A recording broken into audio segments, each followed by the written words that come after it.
travelers and commuters to pay more in train fares as Kenya Railways announces an increase of 50% with those traveling by STR on first class from Nairobi to Mombasa to pay 4,500 shillings, up from 3,000 shillings.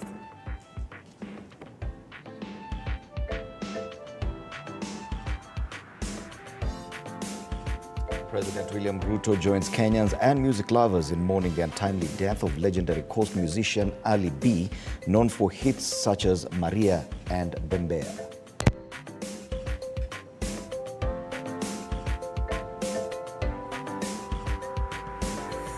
All new survey ranks Busia's Okiya Mtata as the best performing senator with a 59% rating, followed by his Kirinyaga counterpart Kamau Murango and Aaron Cheruiyot of Kericho.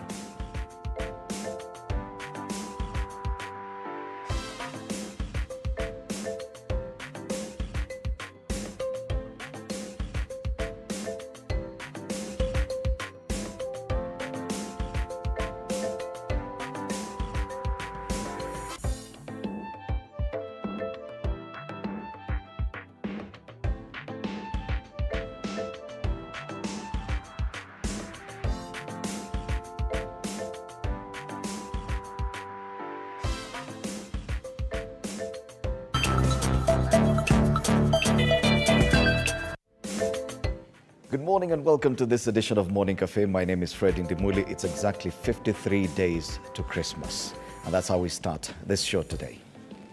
Well, and yes, we'll be having a very interesting conversation on the other side of this discussion at around 8 a.m. about husband material. What's the ideal man that you want, and what are you looking out for in a husband? Of course, we'll be talking. Yes, Fred. What exactly would you be looking for? And we're not forgetting that some days ago, is it a day ago, you surprised here by potential husband material. It will be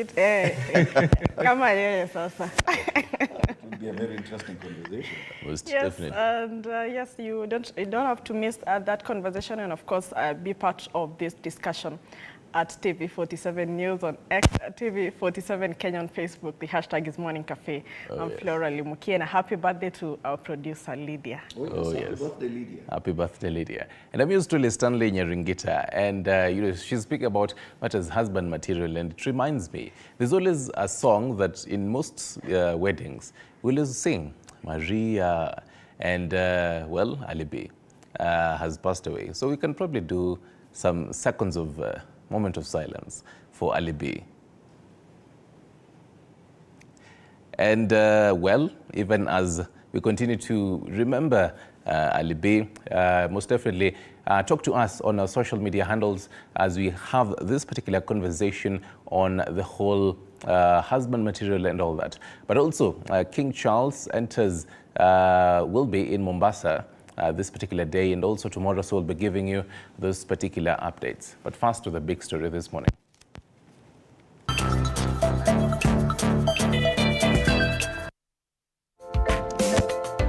Kenya Railways has announced an increase in train fare prices following the...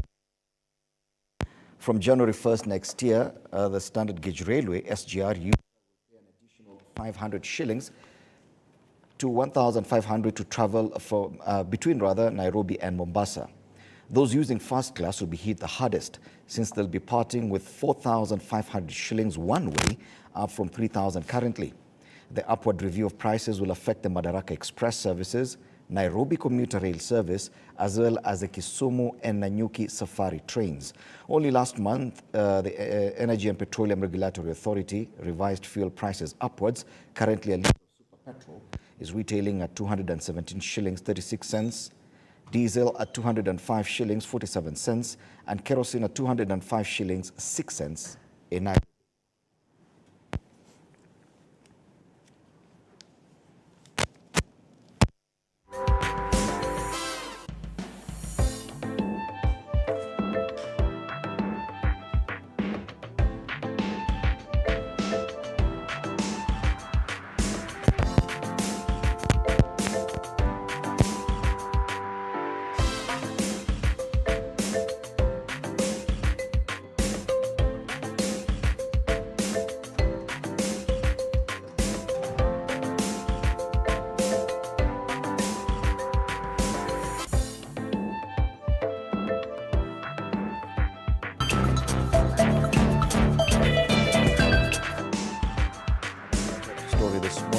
take a look at the diary for today.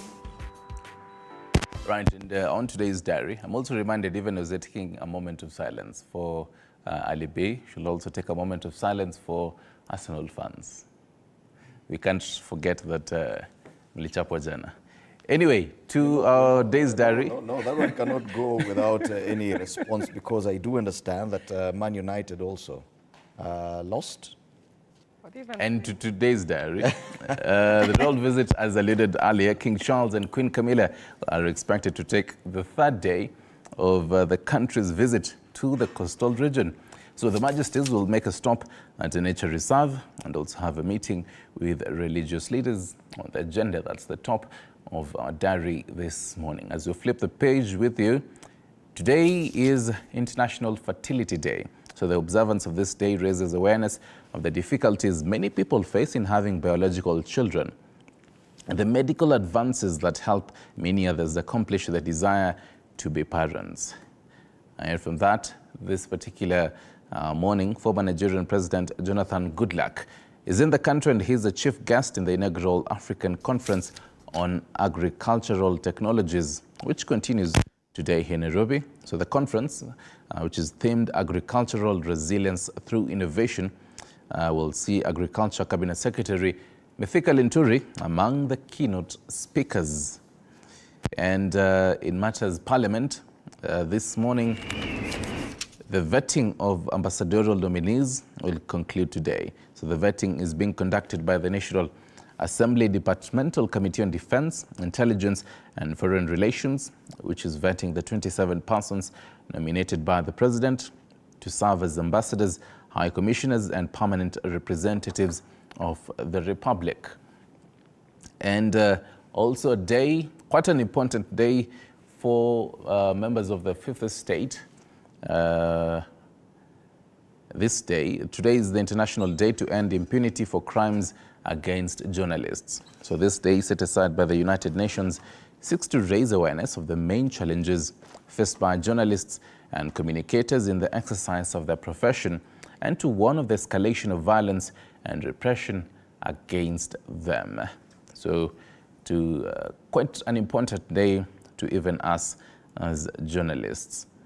Away from matters diary, today in history, back in 1920, Warren G. Harding is elected president of the United States, defeating Democrat candidate James M. Cox. That is back in 1920. In 1963, Ngo Dinh Diem, who's the president, or rather was the president of South Vietnam, was overthrown and assassinated in a coup by the South Vietnamese army. That is today in history. And also our diary. This diary will be updated as we move on, just to take a look at what you expect to see even in our subsequent bulletins. Right now, though, let's dig into the dailies. Oh, yes. Let's take a look at the dailies. And now that you are saying something about football, it's good to mention that, yes, Arsenal lost yesterday to West Ham. They were away to West Ham. But on the other end, Manchester United was hosting Newcastle at that field they call the Theatre of Dreams, and they still lost 3-0. I think they have been consistent with their... They've been very consistent. With their losing. It's always 3-0, 5-0, Yes. 2-0, yeah? And you're doing well. It's a trend that's definitely... It's the consistency for me. Let's get down to the dailies, and we start off with the Standard. The big headline of the Standard: Form 1 slots nightmare. That's a big headline. With a record number of candidates having sat this year's KCPE and the reality of crowded facilities in schools, parents are staring at a tough time placing their children in Form 1, even as the impact of Treasury's delay in disbursing 22 billion shillings capitation hits home. The story is covered on pages 2 and 3. And look at the numbers there: 22 billion shillings, that's a funding deficit plaguing secondary schools following the delayed release of capitation by Treasury.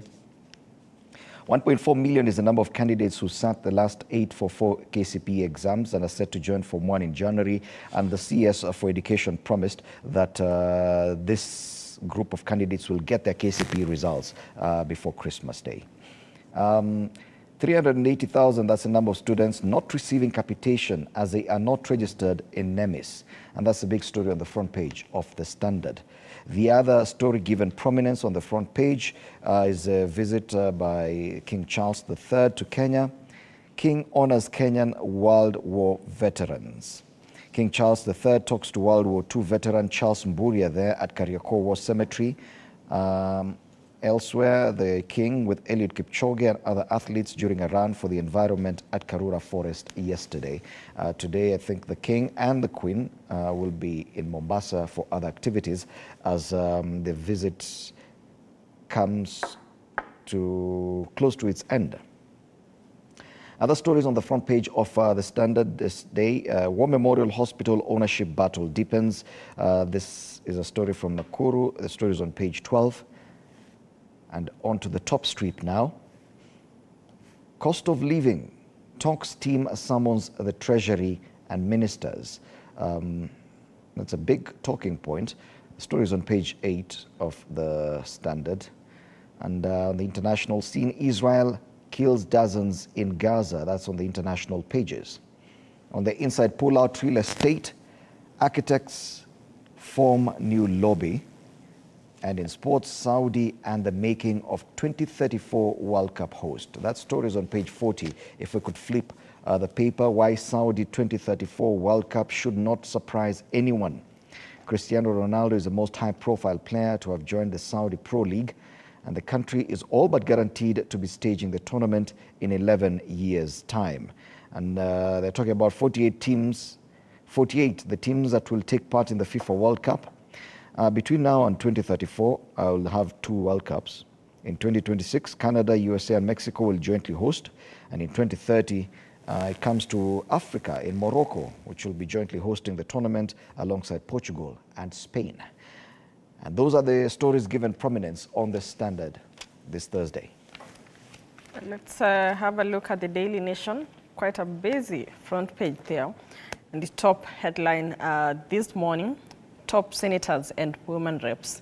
And Busia's Mtata leads in the senators, Turkana's Ngitit ahead of our fellow county MPs. And newly elected senators are performing better than their more experienced counterparts 1 year after coming into office. This is according to a new InfoTrack poll that has also found that a majority of women representatives have their work cut out to win over voters, and that is what is on page 8 of the Daily Nation this morning. Just to look at some of the top senators, Okiya Mtata leads, and of course the likes of Kamau Murango of Kirinyaga, Aaron Cheriot of Kericho, Dan Mans of Makueni, Nyandarua's John Medhu, Muranga's Joel Nyutu, and Samburu's Tumbesi Lelegwe, and Enoch Wambu of Kitui, Nairobi's Edwin Sifuna, and West Pokot's Julius Murgot. In terms of women reps, the leading woman rep is Ngitit Cecilia of Turkana. There's also Kirinyaga's Maina Jane Njeri. There's Osogo Bansud of Homa Bay, Tarakanethis Nduyo Susan, West Pokot, Kasiwal Ryle. There's also Nyandarua's Gitau Faith. There's Kakamega's Muhanda Elsim, and the likes of Muma Rose Museo of Makueni, among others. Yes, that is the top big story on the Daily Nation this morning. And of course, you can read more details on that on page 8 of the Daily Nation. And still another story given prominence on the Daily Nation's front page. King Charles III off to Mombasa after city tours. And King Charles yesterday concluded his tour of Nairobi and with stopovers at the Commonwealth War Graves in Kariokor and the United Nations in Gigiri, among others. And the King now heads to Mombasa today and tomorrow before he concludes this visit. Let's have a look at what we have on the left strip of the Daily Nation. Nairobi-Mombasa SGR fares up by 50%. And the Kenya Railways has announced a 50% fare increase of Nairobi to Mombasa SGR passengers starting January 1st. And KRA now eyes e-citizen data to catch tax cheats. And the taxman is seeking to use third-party data from eCitizen platform to catch individuals and firms evading tax as part of its strategies to hit its tough revenue targets. That story is on page 26 of the Daily Nation. Looking at some matters, tech anxiety worldwide as computers get smarter. And from Hollywood's death dealing Terminator 2 warnings from Stephen Hawking or Silicon Valley stars, there are fears that artificial intelligence could destroy humanity. And that piece there is on page 25 of the Daily Nation. Abdul Somad gets nod to charge fees at port. And the national government has given Mombasa County the green light to start levying waste management fees on vessels docking at the Mombasa port. That story there is on page 12 of the Daily Nation. It's now KCSE students' turn, and the Kenya KCPE examinations finally came to an end yesterday after 39 years, as the country marks a significant shift in the country's approach to primary education assessment with the introduction of KPSEA. The conclusion of those examinations paves way for commencement of the KCSE exams. The written exams for common papers will begin on Monday next week. The examinations will run up to November 24th. That story is on page 4 of the Daily Nation. Let's look at what we have on the back page of the Daily Nation, and it's that story on increase in bus fares. SGR fares to rise by 50% from January. The numbers there, the number of passengers trains Kenya Railways operate per day is 12, and the number of passengers the SGR had ferried between June 2017, when the rail officially began its operations, and June 11th is 11 million people. And yes, just to look at how fares will increase in terms of first class, from Nairobi to Mariakani will be 4,300 shillings, and at the river there from Mombasa, Emali to Mombasa, 3,350 shillings, and Voi to Mombasa, 1,320. Yes, those are just some of the how it is going to be affected, and the first class will be 4,500 shillings now. Yes, Nairobi to Mombasa will pay 1,500 in economy class and 4,500 first class, up from 1,000 shillings and 3,000 shillings respectively. Yes, and that is what we have on the Daily Nation this morning. Right, katika gazeti la Taifa leo wanauliza hapa ni wapi? Nataka kujua Mwalimu wa Maths hapa ni wapi? Lakini hii ndio taarifa kuu pale, akiuliza maswali tele, Raila akionekana Ikulu katika hafla ambayo Gachagua alikosekana. Wadokeza kuwa maswala ya handisheki haya asalimiana na Mfalme Charles III kuchangamfu, huku Rais Ruto akiwatazama. Hapo awali naibu rais alikuwa amesema ameweka mitego kona zote alama ya ili Raila asipenye Ikuluni. Katika ukurasa wa pili, taarifa nyingine, upande wa kulia pale, Utata na Zamzam wang'ara, utafiti wampa seneta wa Busia alama bora, mwakilishi wa Mombasa pia akitia fura. Pale chini, matayarisho ya KCSE, mtahiniwa kidato cha 4 ana fursa bomba ya kujiandaa kwa masomo ya Kiswahili, lugha na fasihi. Matayarisho hayo, kurasa nyingi pale. Pale chini, simanzi alibia kiaga dunia, mwanamuziki maarufu anayejulikana kwa vibao kama Maria afa akitibiwa katika hospitali. Tuelekee pale juu, Kenya yapiga hatua katika hoki. Masuala ya michezo, kikosi cha taifa chamaliza kileleni kwa mwakundi sasa kuwania kufuzu Olimpiki. Habari ya kufurahisha hiyo. Kwingineko, SGR pia yaongezea abiria nauli, wasafiri kulipa 50% zaidi, huku pia watoto wakianza kulipa mwakani, mwaka 2024. Lakini taarifa kuni, hapa ni wapi? Hapa ni wapi? And I'm wondering who's Mwalimu wa Maths in this context. Yeah? Let's take a look at the Business Daily, and the Business Daily's big headline: Inside Kenya, Uganda Gulf fuel deal fallout. Kampala picks UAE supplier in protest. Kenyan oil marketers to take a big hit.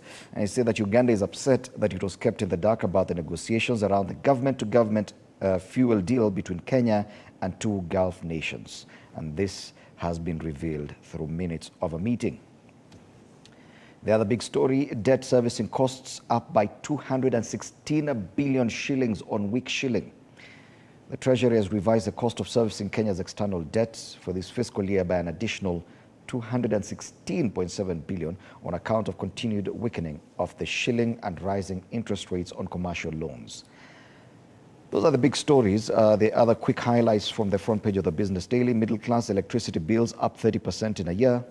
Elsewhere, APA parent sells 20% stake to South African insurance, and CMA to suspend day trading fees to lift uptake.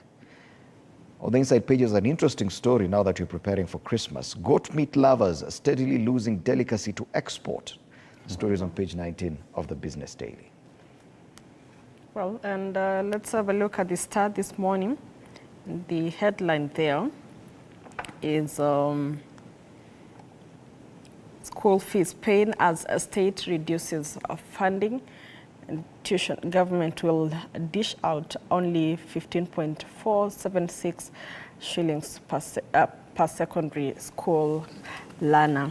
And yes, also pictures there of the King's visit. Raila's State House dinner sparks up big political talk.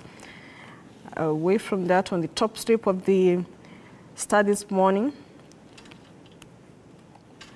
why Ruto's troops may bring down Meru Governor Kawira Mwangaza. And that is the story on page 4 to 5 of the Star this morning. Other stories making it to the front page of the Star. The very bottom strip: Kogalo strike to sink Shabana as Ulinzi Stars defeat Tusker. Yes, one more story there: official collapses and dies after delivering exams in Tharaka Nithi. That is what we have on the front page of the Star this morning. Right, the front page of People Daily, as much as like other papers, focusing on matters the second day of the tour by the King and also matters education. There's a very interesting story here on the top strip of the People Daily. Top Catholic body rejects gay unions, female priests. More on that is on page 12. And actually, just to, because it's deviating from other dailies, the first paragraph in page 12, when you're going to read this, talking about the just concluded Catholic Synod on synodality in Rome, has slammed doors on the agitation for same-sex marriages and ordination of women as priests, in a move that is being perceived as a major win for the African Church. That is on page 12 of the People Daily. And we'd also talk about this church's synod and synodality says... The synod. Synod, okay.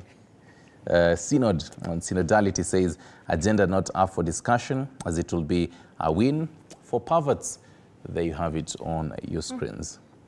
Right, and as I alluded earlier, the front page of People Daily focusing on the visit by the King and also matters education. Big photo there talking about King faces brutal reality of the dark past. And they're talking about this is a whole moment of truth for him. Royal visits open lead on painful neglect of World War veterans. Compensation of freedom fighters, land retribution, colonial atrocities, and the role of the monarch in slave trade that remains an indelible stain in the Kenya-Britain relations, as Charles declares that no one can change the past.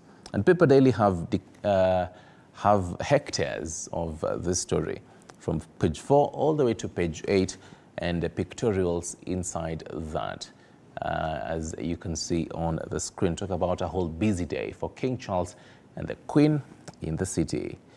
In matters education, we need 22 billion shillings for free school, says Machogu.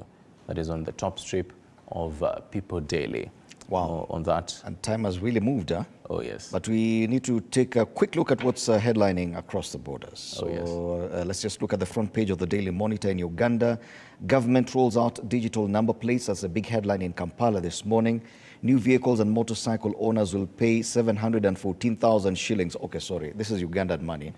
While exchanging existing plates will cost 150,000 for motor vehicles and 50,000 for motorcycles. That's a big headline in Kampala this morning. The other story, best government hospitals named. And army kills ADF rebels who murdered tourists. Those are the stories on the front page of the Daily Monitor. Big stories in Uganda today. Yes, and on the Citizen in Tanzania this morning, the headline there where government will get cash for universal health insurance. And away from that, German president now says to Tanzanians, forgive us for colonial atrocities in Tanzania. Interesting. The TZ people are getting an apology.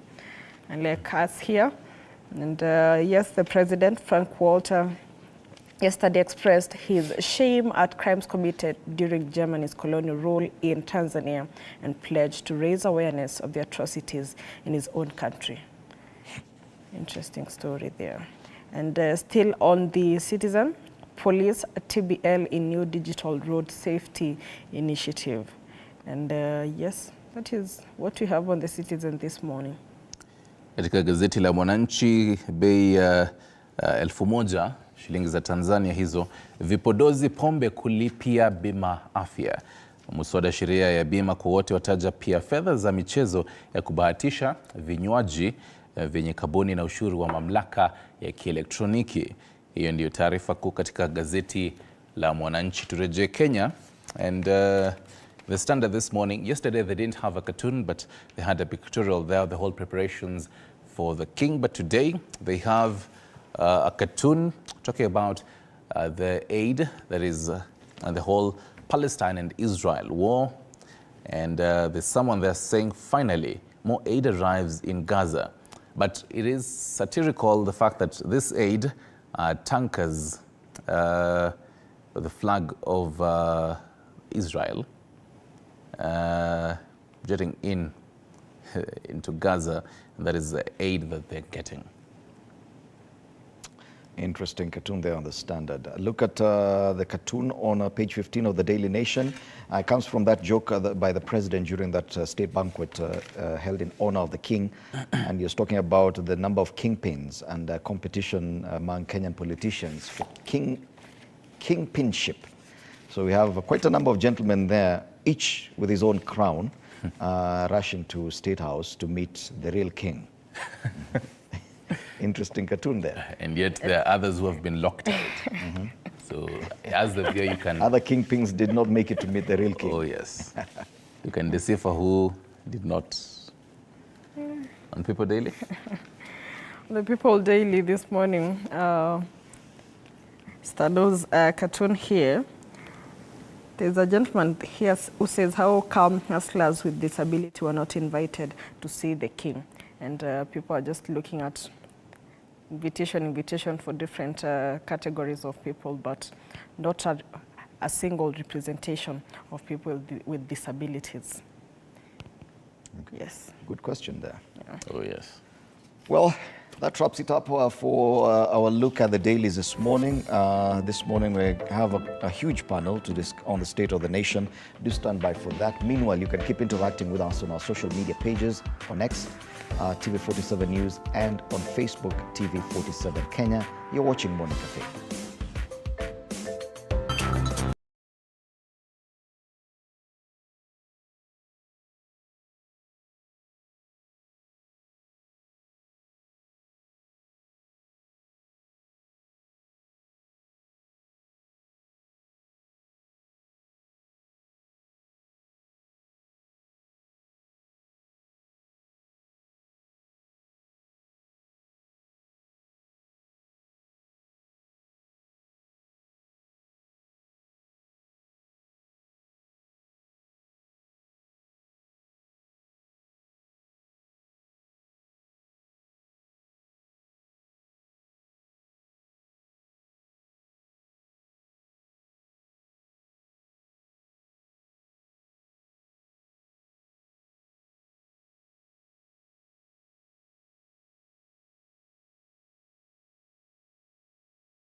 We now want to take a look at the state of the nation. Quite some interesting headlines to look at this morning, from matters education to this rating of senators and women representatives, and also issues to do with fuel prices. Now, I'm privileged to have in studio political commentator Meshach Odede, and we'll be expecting some other gentlemen to be joining the panel as we go along. But Meshach, it's good to have you in studio this Thursday. Thank you. Let's start off probably with this headline on the Standard, and this is matters education, and you're talking about what we are foreseeing after the end of the last KCPE yesterday. Now we do expect 1.4 million people, learners, to proceed to secondary schools, but the reality of crowded facilities and parents staring at a tough time placing the children in Form 1. And they're talking about delays in disbursing 22 billion shillings in capitation for learners. Now, matters education are key around this time, mostly because of exams and the expected transition to the next classes. But the handling of education in Kenya has been a thorn in the flesh. Since this new administration took over, matters education have not been handled probably the way people would have expected. University admissions with a change in the funding model. The CBC, now we are done with the last KCPE. We expect to roll out now full implementation of the CBC. Do you feel that probably this administration is not paying enough attention to matters education? Thank you, Fred, and thanks to our viewers. Fred, you know, the truth is we messed up as a country. Might not just be squarely on this administration, but we must accept that at some point we were consumed largely by the politics of the moment until we didn't know that we have gone too far. For example, you may bear me a witness. When this whole CBC thing started, the intention and what was said and what we discussed as a country was to change the curriculum. But how do you think we ended up changing the system? Because curriculum and system are two things. When did we have a robust conversation as a country to change the system of school, of education in Kenya? We didn't. All we know is that we had a good conversation and people saw reason why we should change the curriculum to make it competency-based. And so we knew at the end of it, we are expecting our learners to come out with a lot of competency around the subjects they are learning in school, not to just cram it and come and recite during the exam on paper, and that to be considered you are bright and the other one is not bright, because the brightness there is just about your ability to cram the answers during this period of learning and put it on paper during the exam. And but your competency around what you are learning, how this applies in daily life, was a problem.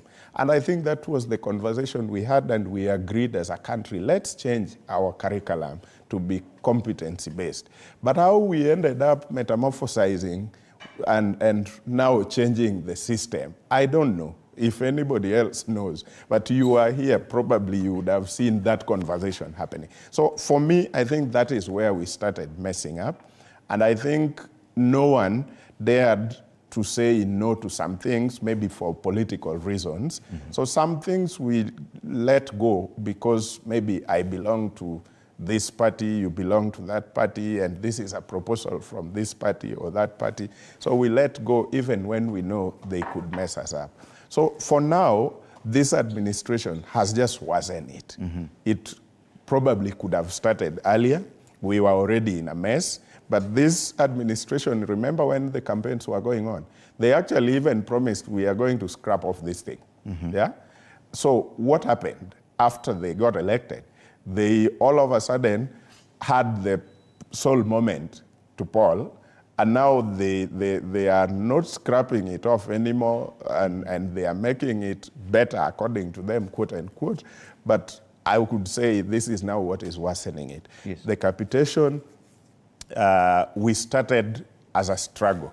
But now it is not even happening. Yes, So and if you, it's I just refer to the other headline on the Star, Yeah. still on this issue of schools. Yeah. And it talks about government to dish out only 15,400 per secondary school learner. Yes. That's a reduction of almost 7,000 in terms of capitation per learner, meaning that a school with about 2,000 students will have a deficit of about 13 million shillings. How do we expect this to if you call it deficit, you are being diplomatic. The true name is we are moving these funds back to parents. Yes. Because if I am consuming 2,000 shillings per day in my milk, whatever, breakfast, lunch, and dinner, and these are things that are standard, like there is no day I will not want to have lunch. There is no day I will not want to have breakfast as a student in school. So it means somebody will still have to foot this bill. Mm-hmm. But if now the government says we are now giving this and not that, that means somebody else will have to pay for this. And do you think we have many options? The other options are teachers and the administration of school. So and the other option are parents. So between parents and teachers, who can pay for those bills? Yes. So parents just need to be told, the truth is you are going to now pay for education come next year. It's going to get more expensive. Yes. That, if you look at the other conversation about the increase in railway, the cost of commuter services or railway fares, which is also on the back page of the Daily Nation, SGR fares to go up by even 50% to Mombasa. Now, if at all parents are going to dig deeper into their pockets to pay for school fees because the government has reduced its contribution in as far as capitation is concerned. Yeah. Transport has gone high. The taxation is up. This issue of the cost of living is not about to get any cheaper for anyone. Yes. The CS, when he was in charge of investments and industrialization, Moses Kuria said that the cost of fuel will go up and will constantly keep going up up until February next year. When do you think Kenyans, because it appears as a lull, people have gone quiet. Whatever happens, we're just taking it in. But for how long can we keep taking it in? Fred, I don't know, but for Kenyans who are listening to us, the truth is, when somebody like CS Kuria warns and say this thing will keep going up until next year, February, one thing that should come back to our mind very quickly, that even after that February, it will not come down. Because the truth is, if we raise fuel today, this is why some of us were making a lot of noise when the so-called famous finance bill were happening about this fuel thing. Sana, it was about the fuel and that tax levy, but the housing tax. But now the fuel thing, the truth is, if today the fuel has been raised because of the 16% VAT, the price of bread moves from 50 to 60. If tomorrow, next month, the ERC announces and reduces the prices of fuel, the bread will not reduce back to 50 where it was. It will remain at 50 and not by a shilling up or down. They will maintain it there, waiting for another month. So that means the cost of living has gone and probably is not coming back. The best, or what we now call in our version, the price of commodities or cost of living coming back is maintaining it. That is all. Because the price of a kg of sugar, you will not go to the shop and realize that, oh, last week the ERC announced that now the fuel has been reduced by 10 bob, now sugar has reduced. It is no longer going to happen. Yes. So that means anybody watching should just know we are headed there, but the best we can do is maintain. Okay. Now the painful thing is, in the pockets of Kenyans, are we improving anything? Because it would not be as painful as it looks if I was earning. Because if I have something coming in, maybe my salary is 100,000, it is now 150,000, it is easy to bear whatever it is. But the problem is nothing is in your pocket, and the little that is there, again, taxes are now going to compete with your needs. If the tax will be like, give me 52%, please take 40%, no, give me 48%. So the tax goes with 48%, you remain with 52. And sometimes some people are already making a joke like, take the salary and give me the tax. Give me the tax. That is what is painful. And this matter of the cost of living is already before the National Dialogue Committee, which has retreated. But one of the headlines says that the committee will be meeting Treasury and the minister in charge of Treasury to see what can happen in as far as this issue of cost of living is concerned. But do you have any hope that this kind of forum is the best to address the cost of living? Do you think that anything tangible in as far as the cost of living is concerned will come from this forum? I actually honestly think it is one side of the divide on that table that are insisting about this cost of living. And now the other side have got the things they want this committee to also pass for them, the bipartisan committee. So people are trading on that table. I have a very selfish thing I want from you.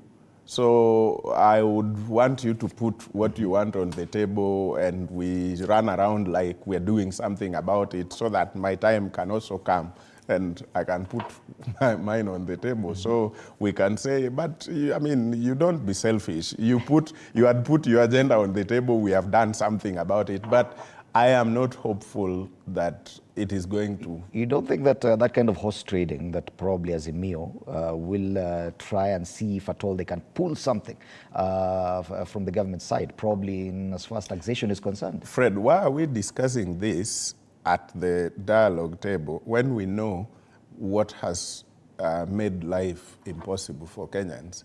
If I used to buy tokens in those days, 1,000, I was given 63 units. And today I'm using the same 1,000 Kenya shillings, and I'm given 37 units, or 40 at most. And in that receipt, they have told you how that thing has been distributed. Taxes, taxes, taxes. So why are we going to Treasury with a dialogue committee to do what? We just know where it is. Reduce these taxes here and give me back 63 units. And cost of living is much down. Okay, and joining the panel is Dennis Kiogora, MCA Abogeta Ward in Meru. Karibu sana. We specifically invited Bwana Kiogora because we'll be talking about what's going to happen at the Senate with the pending impeachment of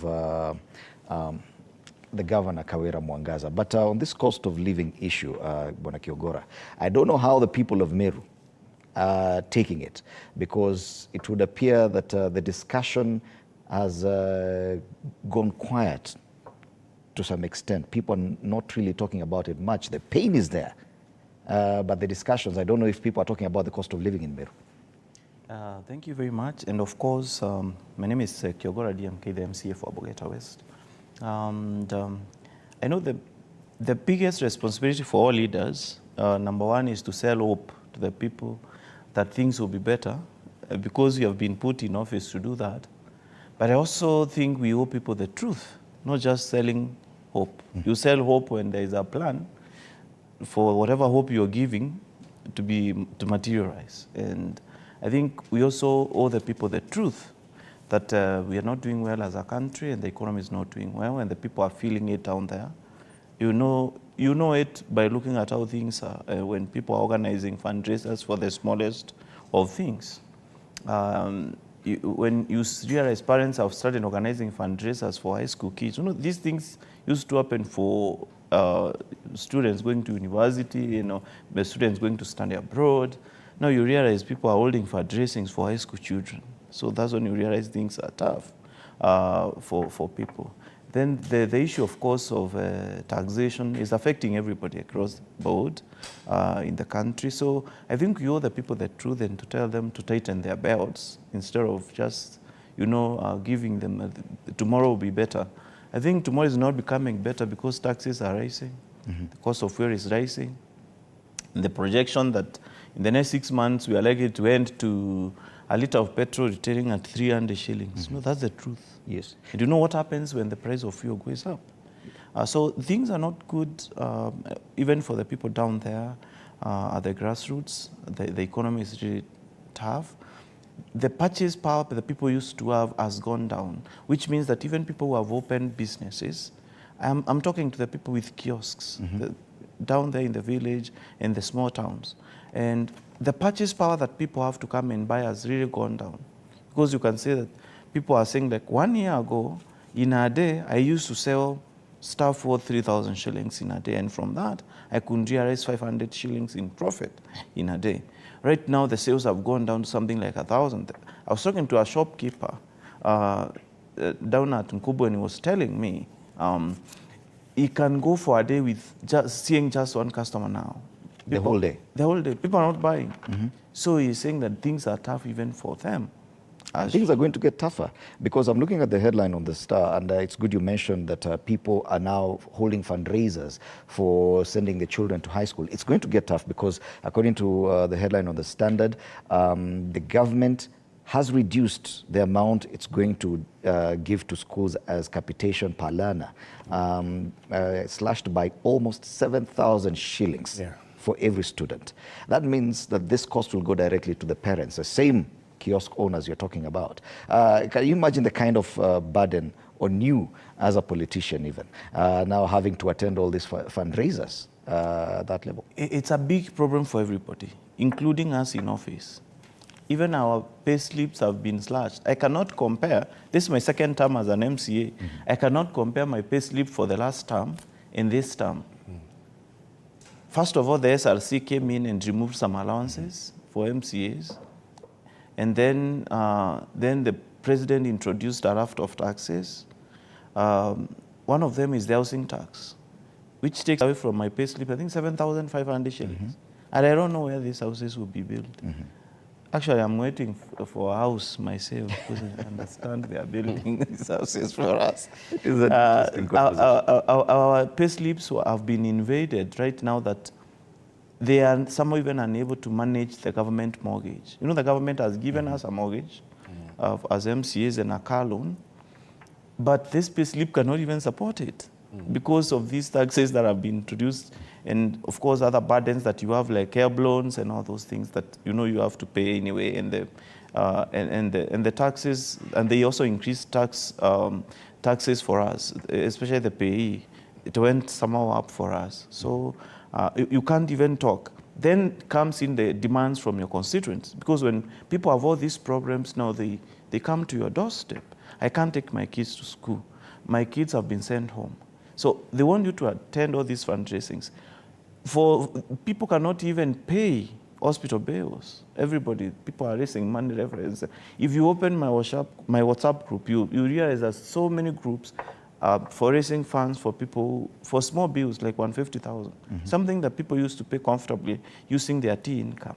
Right now. You know, I come from a tea growing zone in Meru. So the bonus was paid last month, but you can't feel it. So the taxes that have been introduced have taken away a lot of money, such that factories have deducted a lot of money. You know, when the fuel goes up and this tea is being transported from tea buying centers with lorries, it's also affecting the farmers' income. Then they are also being taxed because tea farmers have a monthly income. Yes. So the government has also invaded their pay slips. And now you can't feel as if there is a bonus. Whenever there was a bonus, there was life in the village. And people that life is no longer there. Money is flowing. You know, the dollar has gone up. We expected the money to be a lot. Because tea is exported. Tea is an export. So it's not being felt back home. And of course, the sales at the auction have gone up. So, like, we used to have $2.90. Right now, tea has been selling at $3. And you know, the dollar rate has gone up. So the income is supposed to be more for the tea farmers, but it has not gone up. So we don't know where the money is going, mostly because of It's a very interesting conversation, and it's a conversation that will definitely continue. Coming up in January, railway prices have been hiked for those traveling using the SGR or commuter railway, even in Nairobi, as well as in Nanyuki and Kisumu safari trains. The fares have gone up. School fees for parents will definitely go up with that reduced capitation by the government. After the break, we'll be looking at this ranking for senators, and we see if at all it actually makes sense. You're watching Morning Cafe.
Welcome back. You're watching Morning Cafe, and I'm just shaking my head with at the kind of discussions we're having even during the break on this issue of the cost of living. I'm in studio with Meshach Odede and Dennis Kiogora, MCA Abogeta Ward.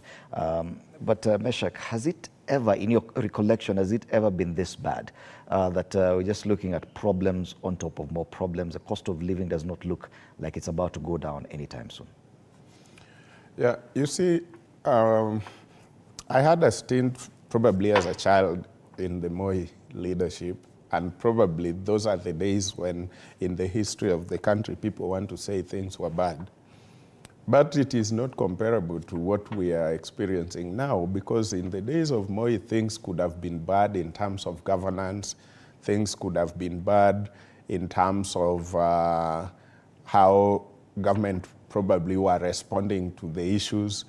But back in the village, you would see your mother, who is not learned and is not employed, still feeding you, and there is food on the table every other time.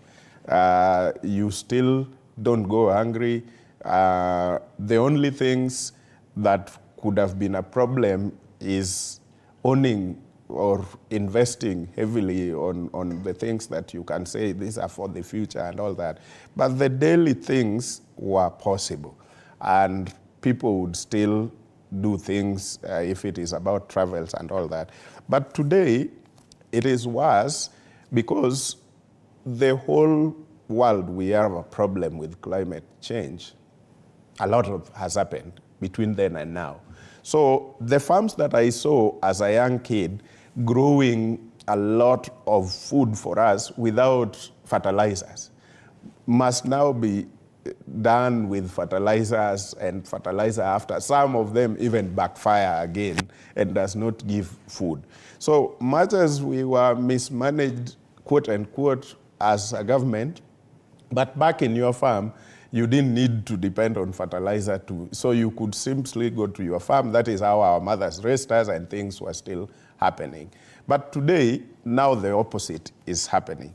The mismanagement is still happening. Your farm is no longer cultivatable without fertilizer. climate change has brought a lot of other things. So it's like you're completely cornered. In those days when we thought it was worse, you could simply say, to hell with government and the things they do. Let me go to my farm, make food for my children, and make sure we are okay as a family. Now you can't do that, and the other side you can't do either. We came to a space where we thought now we are actually much better. And the free primary education, for example, was introduced, and quite a number of people went back to school, and it came to secondary education, and at some point it got better. So what we needed for now was a government to maintain it there or make it better. The problem is Kenyans now don't see hope in how any of this is going to be maintained, let alone getting better. And I think this is the shock that Kenyans have. And so people are beginning, because like now we are speaking here and people are watching. So somebody says, if I was to spend this 1,000 today on a dress or anything, no, it is going to get bad. Let me just keep this money. So the other Mtumba seller who was waiting for you at the shop or in Gikomba will miss that money today and will also come back home in the evening saying, I didn't sell anything. So at the end of the month, the government, whether it is the county government of Nairobi or national government, taxes will be expected from you, and we will miss it completely. So the more we threaten Kenyans, quote unquote, not a threat as such, but the more we want to take this tax thing as the only innovative idea we have as governments, the more Kenyans begin to hide everything, anticipating a very bad future, and maybe that is what they call, this is going to be my savior come January, when the government cannot now do the capitation. And you look at all the dailies today, and these headlines that simply ensure that you lose all hope are everywhere, and even on the Business Daily. The Treasury Cabinet Secretary is talking about servicing debts, the cost of servicing debts going up by 216 billion shillings because of the weak dollar.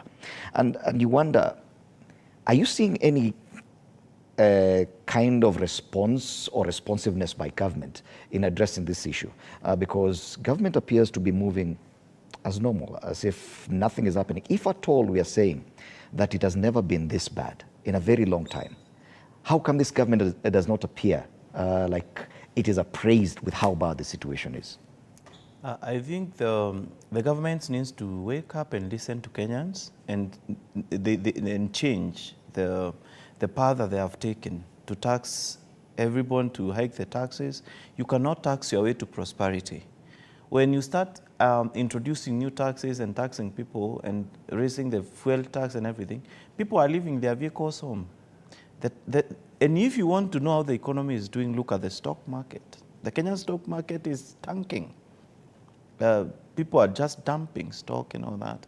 And if you want to look at the people who know where the economy is going, are the people who are daily looking at it, not just the people in the lower quarters of the economy, but the people who are looking at it from the stock market and seeing what is happening in the economy and doing the math. So when you see the stock market doing bad, you know things are not going on well. Even the people who are in the matatu industry, they are complaining that people are no longer able to pay. So I can tell you of a journey from my village of Kionyo to Nkobo, which is the commercial center of our constituency. And it's a 7-kilometer walk. It's a 7-kilometer distance. And people are nowadays walking for 7 kilometers to Nkobo because they can no longer pay the fare, because it has been hiked from 100 to 200 because of the fuel problem and everything. So people are no longer paying, they are walking down. So whenever I'm traveling along this road, I'm seeing so many people walking down, people I know.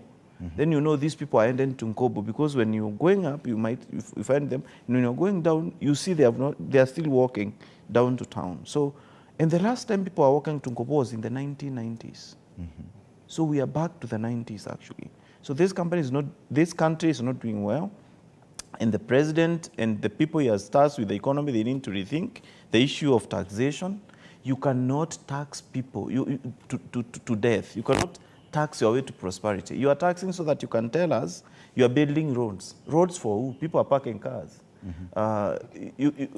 People don't want to use cars anymore. People cannot even afford matatus. So why are you building roads? It's definitely a crisis level. Yes. So the government has not even reduced its own spending.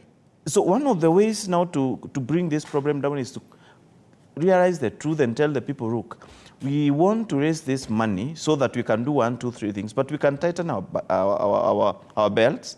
If we have budgeted to build roads worth 500 billion, we can cut them to 100 billion. Tell people, if you don't see us building roads, it's because we are cutting budget so that we can bring down the cost of living. So you can just cut on these campaign promises, stop promising things. Nobody's going anywhere. We can do roads after 2 years when things stabilize. Most of these capital expenditures that have been in the budget, you can cut them. Yes. So once you cut them, then you realize that you'll be able to dispense some of the debt that we have. Question is it time we consider official austerity measures? Because if we say it has never been this bad, definitely the government should be at the forefront and say, okay, fine, we have taken this decision, we're going for austerity measures, we're cutting down our expenditure. Even the president himself right now, he has embarked on a 5-day tour of Coast, and enough CSs are with him there.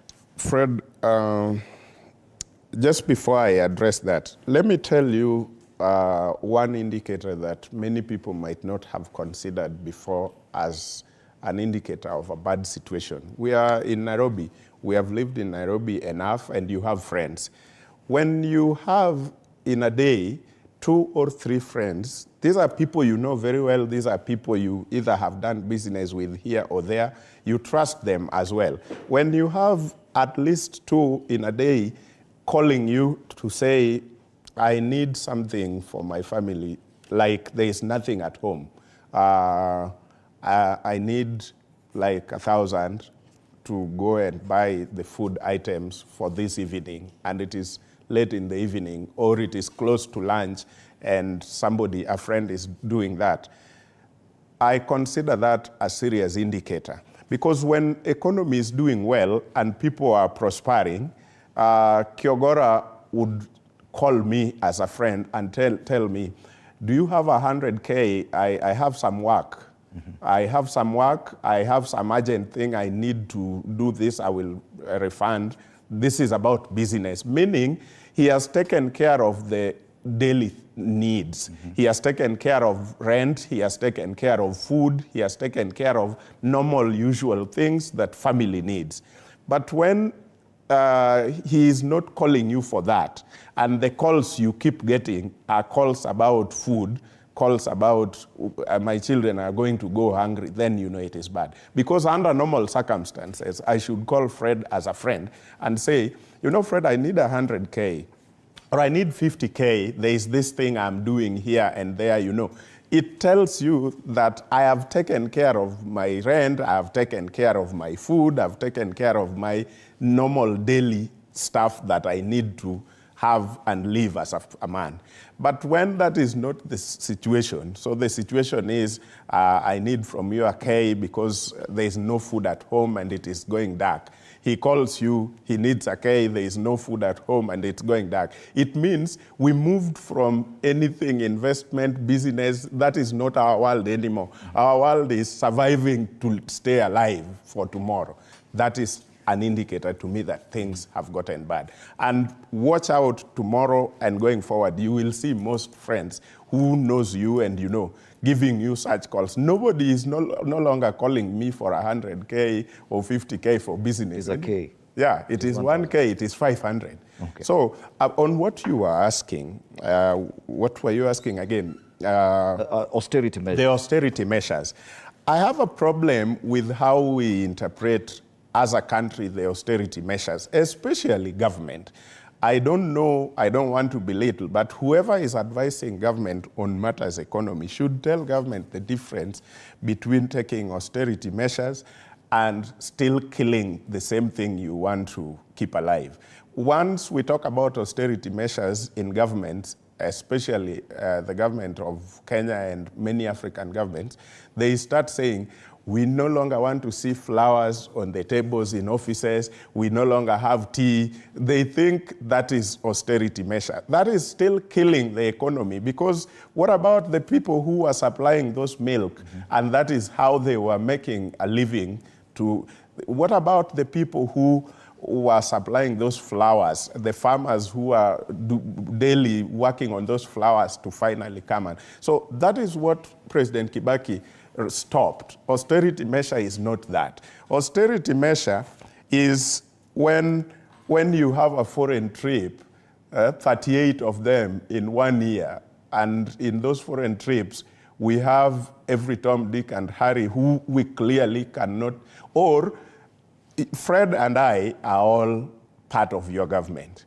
And when Kyogora is traveling, we can say, you and I agree to take, even if you had a role to play, I can step in for you to accompany him and do the part you are supposed to do and both the part I was supposed to do. And so we have saved $1 million, $2 million, or $10 million you would have spent, because if you are CS coming, you also need to come with aids. You are going to come with your PA, what, security, or anything. And the hotel you are going to spend in, and every other thing. So if that all is taken, I am now using mine, but still taking care of what you are supposed to do. That, to me, is austerity measure.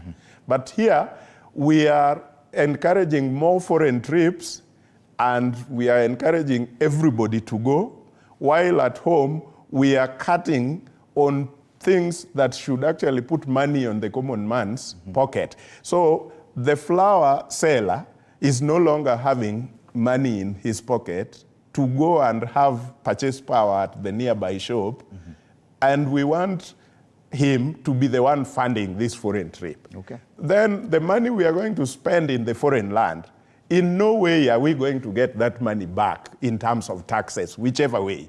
Whether we spend millions there, that is going to be taxable in that government, in that land where we are. Okay. So for me, I would ask government, don't do this thing of austerity measures for the common man while you are spending. Government spending still looks exorbitant. Yes. And if you watch the president moving around, even within this country, he's always followed by a big entourage, a number of CSs. And that is still government spending. Does it appear to you like the government is cognizant of the fact that things are bad and we need to tighten our belts? The government is asking people to tighten their belts. Is the government itself tightening any belt? I don't think the government is tightening. The government doesn't have a belt. Actually, that's true. The government has no belt to tighten. And even when they say they are tightening, they are just pretentious. And they are doing things that cannot help in any way. Because, for example, the president has been accused of traveling a lot. That's one of the things that we have seen. And then he says that government officers have been banned from traveling. But you know, what happens is when you ban traveling, you should say, now where will this money go that was meant for traveling? Because you normally leave the money there, people cannot travel, so they will move money somewhere else where they will consume it in government. Of course, there are people not going out, but the money is there, still in the budget. You have not mandated the government to go in on these parastatals to rebudget all the foreign travel money to something else. You have said no travel. But the money is still there. The money is still there, so it will be spent elsewhere. So you have not said that we are taking the money that was meant for foreign travel, we take it somewhere else where it's going to have meaningful, meaningful work for the economy. So I think some of these tightening the belt narratives that we earn from the government are not even realistic. Even the issue of cutting travel. When you cut travel, you must say where you're taking the money to help the economy. You don't cut travel and leave the money there. These people will eat it elsewhere if they are planning to eat the money as allowances for going outside. The money will still get eaten. Yeah, somehow. So you must cut and then do something with that money. So the austerity measures that the government needs to take are the serious budgetary issues that we have. Because we cannot hide the fact that we have a huge debt as a country. And we are still piling that debt. We are still borrowing and borrowing more. So one of the ways to curtail the debt problem is to, cut down spending, especially on a lot of capital projects that the country has, and a lot of military issues, expenditures that we have. So we need to rethink and rewire our economy and then cut down on expenditures, at least for 2 years, so that we can avoid the appetite for a lot of taxes to meet the demand for the loan repayments and, of course, these capital projects that we have. So that is one way that the government can, cut down on taxes. If you look at the Kenyan economy vis-a-vis the Ugandan economy and the Tanzanian economy, the economies are doing well, apparently. And so, Relatively well. Relatively well compared to our economy. If you look at the Tanzania shillings versus the Kenya shilling is weakening, not just against the dollar, it's weakening against the Tanzanian shilling, against the Ugandan shilling. Actually, there was a time, I think last year, 2022, early 2022, the Tanzania shilling was at 35. Now, the Uganda shilling was at 35. Now it's at 25.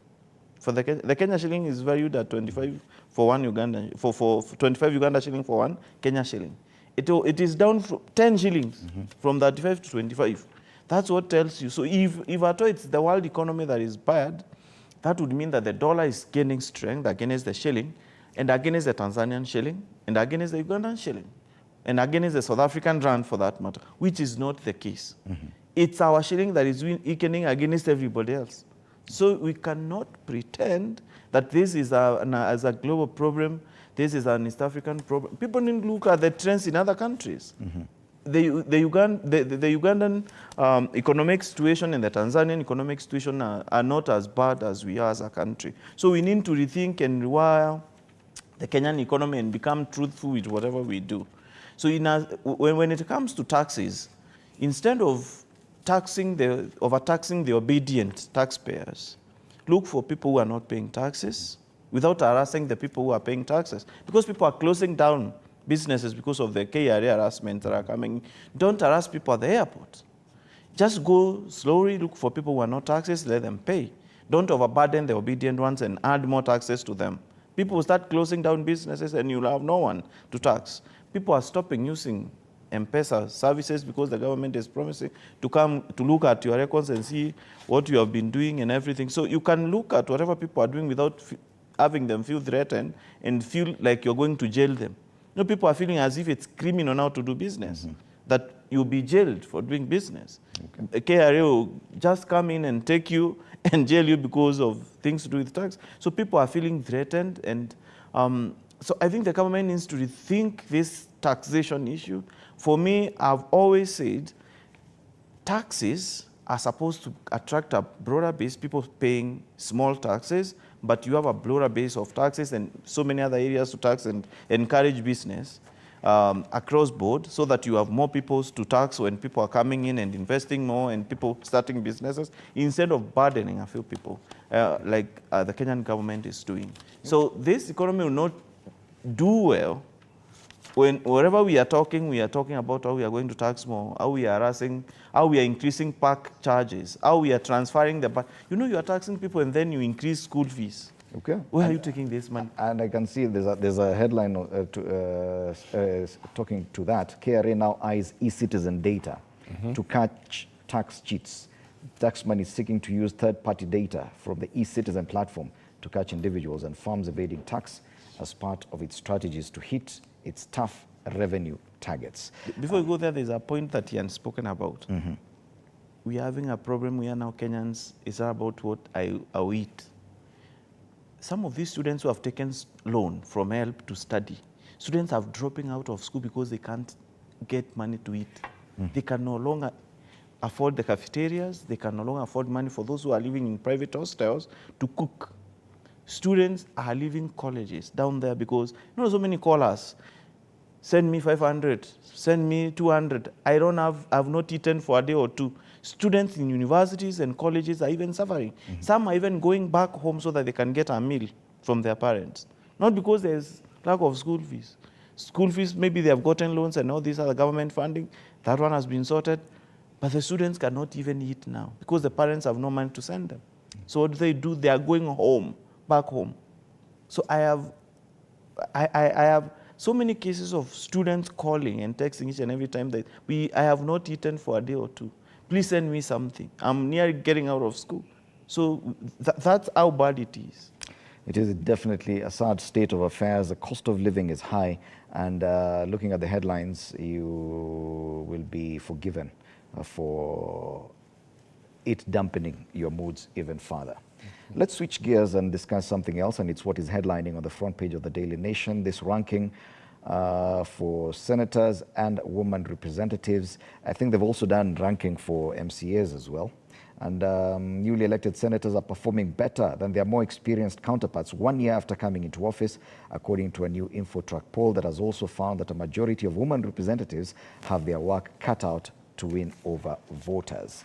Busia's Okia Omtata has been ranked the best performing senator with a 59% approval rating, with Kirinyagas Kamau Murango coming second, alongside Kericho's Aaron Cheruiyot with 56% rating. Do you think this rating speaks to how counties are performing as well? A lot has been said about polling in Kenya, and it's companies like InfoTrack that do this. We saw that polling of how counties are performing earlier in the week. Now this is a further breakdown on how individual leaders are performing. Do you see this kind of rating as being accurate? Meshach. Thank you, Fred. This thing, I've looked at this thing, I saw the one for governors, but something, you know, it's a mixed feeling for me, because I do not want to come out as a man who disputes research, because research is a very key and integral part of growth. Any company, any nation, I mean, Africa, we are even slugging behind because of the kind of amount of money and value we put on research. We probably depend on other people's research to grow us. But then the other part of me also knows the truth, because some of these pollsters will call you. I mean, you don't even know what happened and how it happened, but they will call you that, Mheshimiwa, you know, we are releasing a poll. What's your take? Mm-hmm. And then it depends on your take that would make you a good performer, or your take would just make you a bad performer. And so I am having a mixed feeling here and there. Some of it looked like popularity, but the truth is, if this is done for the better of the country, then we should look for the space of common mwananchi. How do they understand this?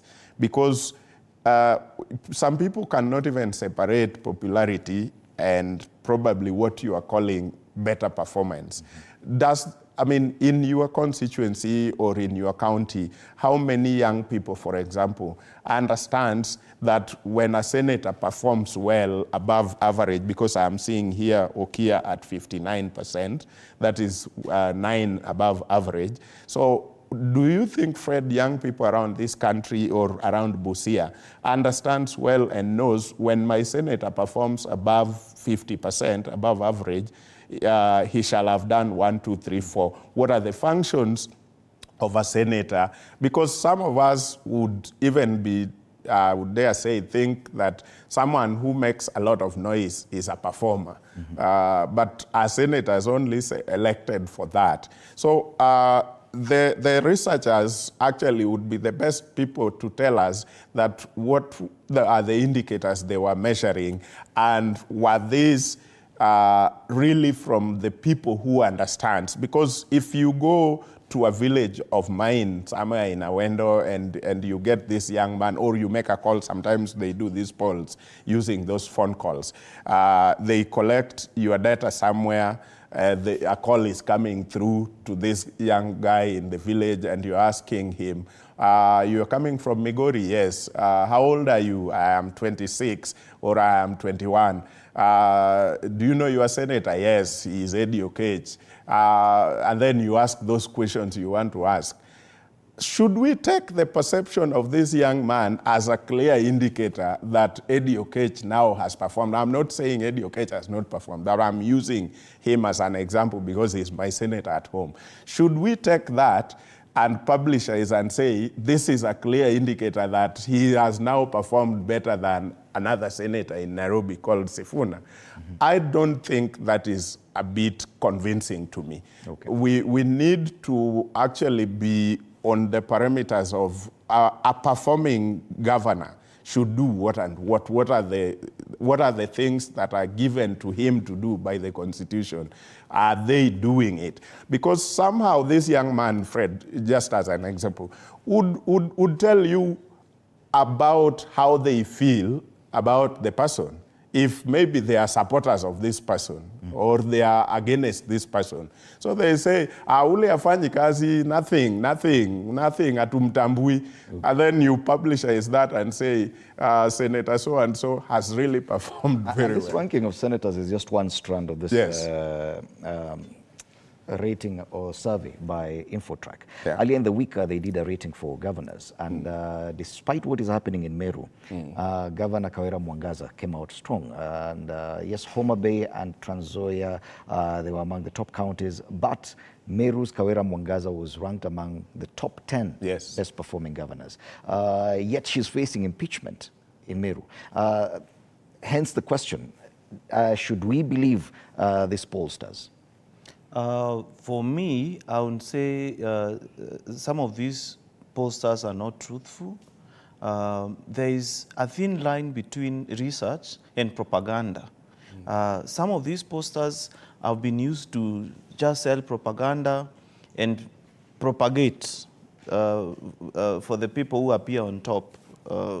Because sometimes you are never told the parameters. For example, for a senator to be ranked, you need to know how many bills have they introduced, how many motions have they introduced in the Senate, because these are not people with money or with funds that they can go to implement development projects, so that you look at it from that angle. You must look at their contributions from the Senate, from the answered, from everything. It's not just a matter of phone calls to ask people how you feel about your senator.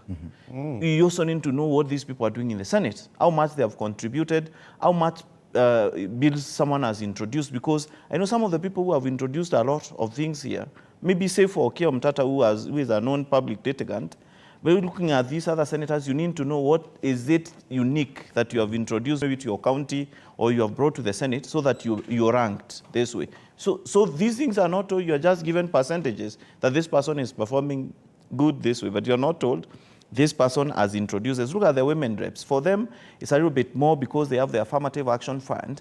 We should be told which woman rep he has introduced a program that is helping women and girls because of the GAF money that they get. We should be told what they did.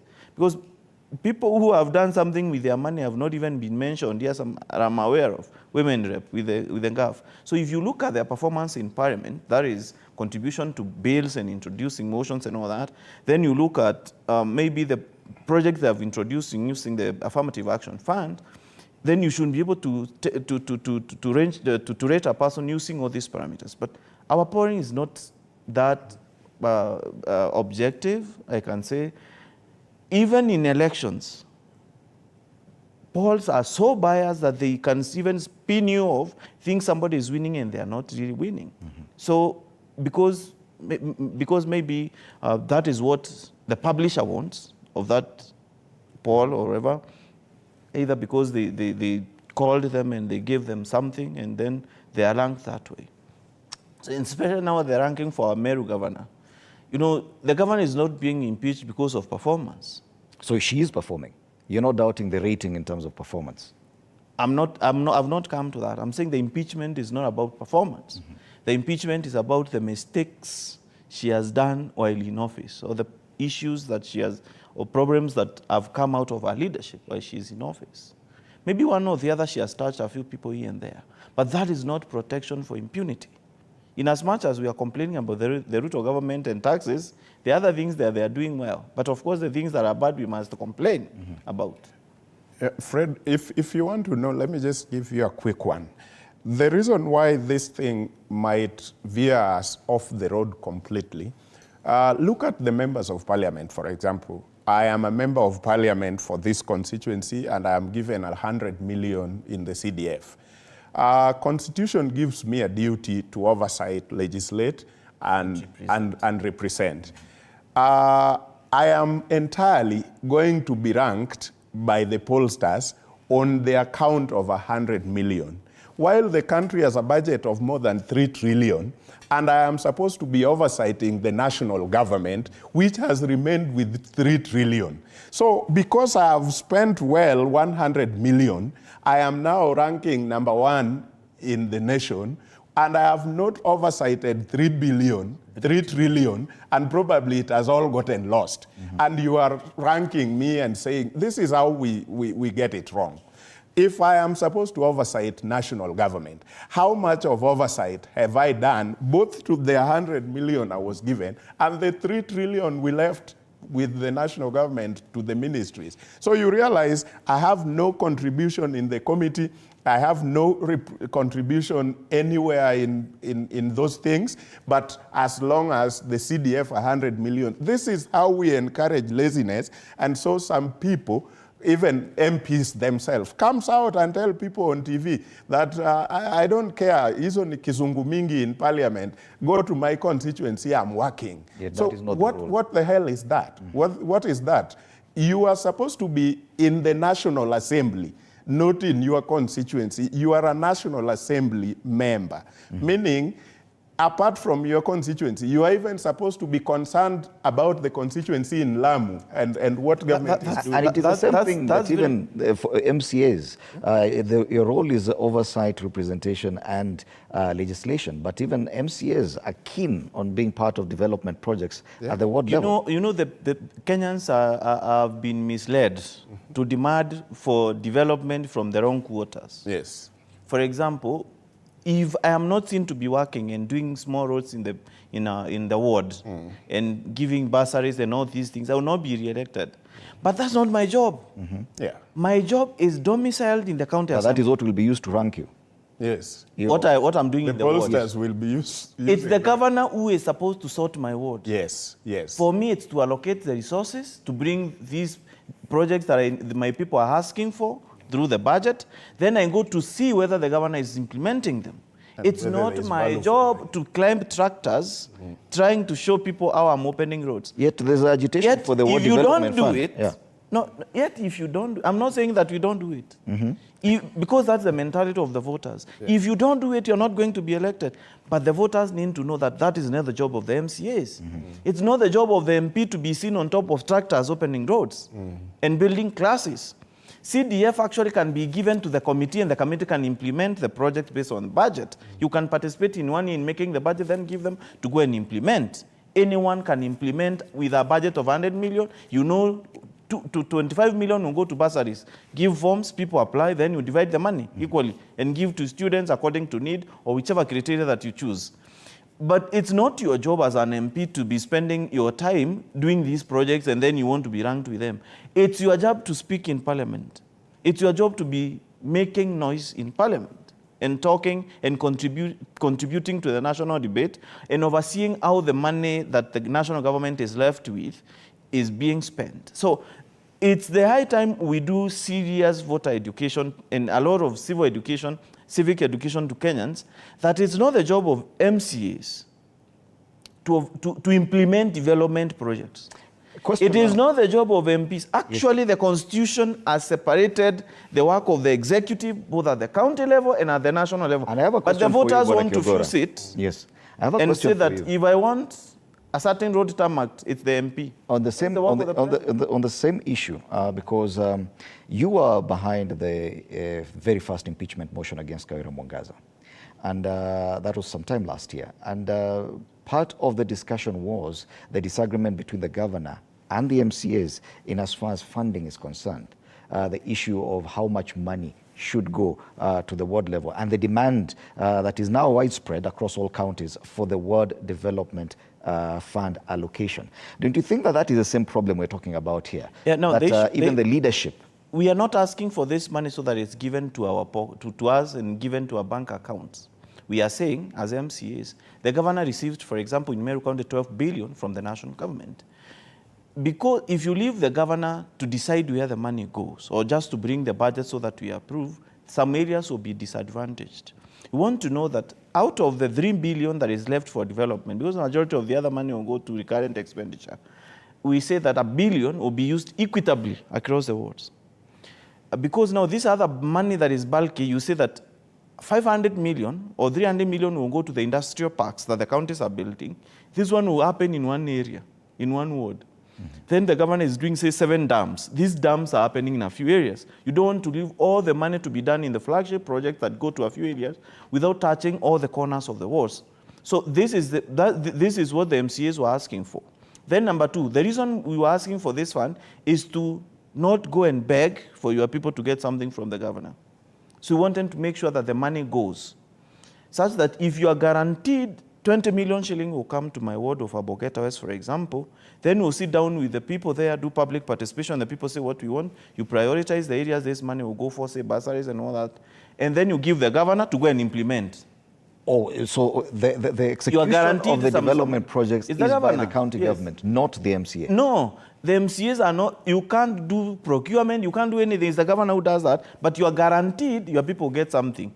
Then the people do participation and say, apart from the money that the governor is left with, where we are going to lobby and see what more she earns to ours, because more money will come, of course, from the budget that the governor is left with into the wards. There is a guarantee that there is a certain minimum that the governor will come and implement. So you write the project, you give them to the governor, she does the procurement and everything, and these things, you know, are happening down there. So that's part of representation, whereby you are supposed to represent your people's needs and make sure that some of the things they want done are done. But it's the governor who does them. Yes. What happens in most counties, yes, if you are an MCA and you attempt to do oversight, serious oversight on the governor, you ensure no coin goes to your ward so that the people now can start complaining. And who is the first target? It's the MCA.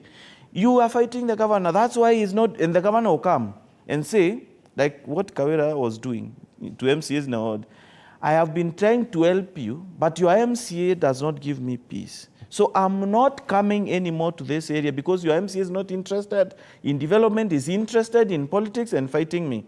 Oversight for governors and even for the president, you would interpret it to fighting them. So that is why now you feel that unless something is guaranteed, you can't do oversight. Meshach, as far as governance is concerned, this kind of arrangement that they're having at the county level could defeat efforts to oversight by the county assembly, because it would appear that, yes, as you say, now the governor comes and says, I will do this because to ensure that I get an easy time from the House. It has resulted in relative calm in quite a number of counties that have gone that way, but where the governor has stood her ground, or his ground, in as far as he's concerned, there's a lot of upheaval, like in the case in Meru. Don't you think that that needs to be relooked at, that this agitation for Ward Development Fund, or even the CDF at the national level, could be a bigger problem? It is, but I want to agree with Kyogora on one thing. The people of Kenya have not understood how these things work. I don't think there's a lacuna in the law anywhere that makes everything conflict. Number one, when the county government started, this is a third generation, we definitely have what is called CIDP, County Integrated Development Plan. One thing that common mwananchi needs to understand in Kenya, nothing, however much your governor is friends with your MCA, will be implemented in your ward and it does not appear in the CIDP. That is the basic thing, the first thing. So the county government needs to bring public participation to the level which the Constitution envisaged it to be, so that we don't miss out on what is your priority as a common mwananchi. So when we are beginning a new term of governors or county government, we should ensure that every member of the public is part of the participation for the public participation when we are coming up with the CIDP, so that the roads I want to be done in the next 5 years are here. The boreholes I want to be dug in my ward are here. Everything we everything we call development, whatever it is that are under devolution and we want to see, should be here first. Then after that, we should now send our MCA to ensure that what we had suggested and put in the CIDP are done. So you will follow up. That is where representation comes in. My people said they wanted a borehole here. And you are going to parliament, the county government parliament, to give it a budget. And once you have given it a budget, you follow up with the executive to implement it. Once they are implementing, you follow up to make sure that there is value for money, oversight. So with this, if a common man understands this, we will not have a problem, because the common man will know to what extent is the MCA. So when the MCA is fighting, the common man will know he is fighting for the borehole I proposed in the CIDP. And we should not, this will help the common man also not to go to MCA to want a school to be built, to want a hospital to be built. The common man should now know a hospital I have not proposed in the CIDP will never happen in the next 5 years. However, friends, our county governor and the MCA are, or however big fight they have, nothing will happen outside, because it happens, pap, and you are at the dock. Mm-hmm. You are spending money on the things that are not in the CIDP. You are actually going home. So it does not matter how much governor will come and laugh with you and tell you, you are my people, I will do this for you. They will not do that for you if you never proposed it. So the common man needs to understand first the things I want in the next 5 years. Put aside your county governor, put aside your MCA. The things I want for my ward these 5 years has to be in the CIDP, and I am the one going to that public participation forum to propose it. Okay. After that, I have a bone to chew with the MCA. Okay. Can you now follow up, because I had put it in the CIDP? Yes. Kawera Mwangaza is facing 7 allegations of abuse of office, misuse of funds and all this. But how much of this her impeachment has to do with the original problem, that disagreement that led to the initial attempt to impeach her, that disagreement on issues to do with the Ward Development Fund? You know, the Supreme Court in the Sonko case ruled that the impeachment of a county governor is both a legal and a political issue. And something has always begun with politics. For the governor and the MCAs, we have been working very well after the first impeachment. She came and rescinded and allocated 10 million to the wards that now you propose, which has risen to 15 million this year. So we have been working well. Until well up to May this year, she opened a fight with the deputy governor. So vicious that she locked him out of office and moved his office, fired his staff by writing fake resignation letter of all his staff, denying him access to any facilitation funds and grounding his office. Then started a hate campaign against them and organizing event rallies next to his house in Maua. And then people got so angry that now his meetings started becoming violent. And whenever he took even these cows for the people, there are cows the governor was giving to people, they started slaughtering them and eating them and chasing away and burning her mattresses. She does a family charitable thing called Colonial. Mm-hmm. So it turned out chaotic. Then remember, she was elected as an independent. She opened a war fight, a war front with Kiraitu. Kiraitu has 20 MCAs through his party, BAS. Then Rinturia has the majority of the MCAs via UDA. So you opened a war front with the two. So no, it is lack of political wisdom on our part. First of all, to fight with the deputy, then to open a war with these two. So it's purely political. So there is the political part of it, that's what I'm saying. Mm-hmm. And then there is the legal part of it, which has to do with the wrongs that she has done. So you first of all decide to impeach, then you go to look for reasons. You know you're not going to impeach because of these rallies she's organizing that are becoming violent. So it is more about the politics. And the allegations were the reasons. So you decide to impeach, then you go and know why now. Uh-huh. Yeah, if you decide my dog has to die, you must look for the reasons. Give it a bad name. Why the dog has to die. But so for the governor, who has so many wrongs that are impeachable, you know, even if you have done so many wrongs as a governor, and the EACC is even arresting you, the DCI is arresting you, but if the MCAs refuse to do anything, there's no one who can take you anywhere. Mm-hmm. So her first task as an independent governor was to make sure she has the support of at least 30 of 69 MCAs, something she failed to do. She is someone you can't advise. She is someone who can't listen. When she opened the war with the governor, we told the governor, please stop. With the deputy, this one is going to bring big problems for you because Meru has 3 sub-tribes. The deputy comes from the second largest sub-tribe. So people will see that you are targeting their person. So it's going to bring serious divisions. Actually, they started even asking for their own county after she started the war.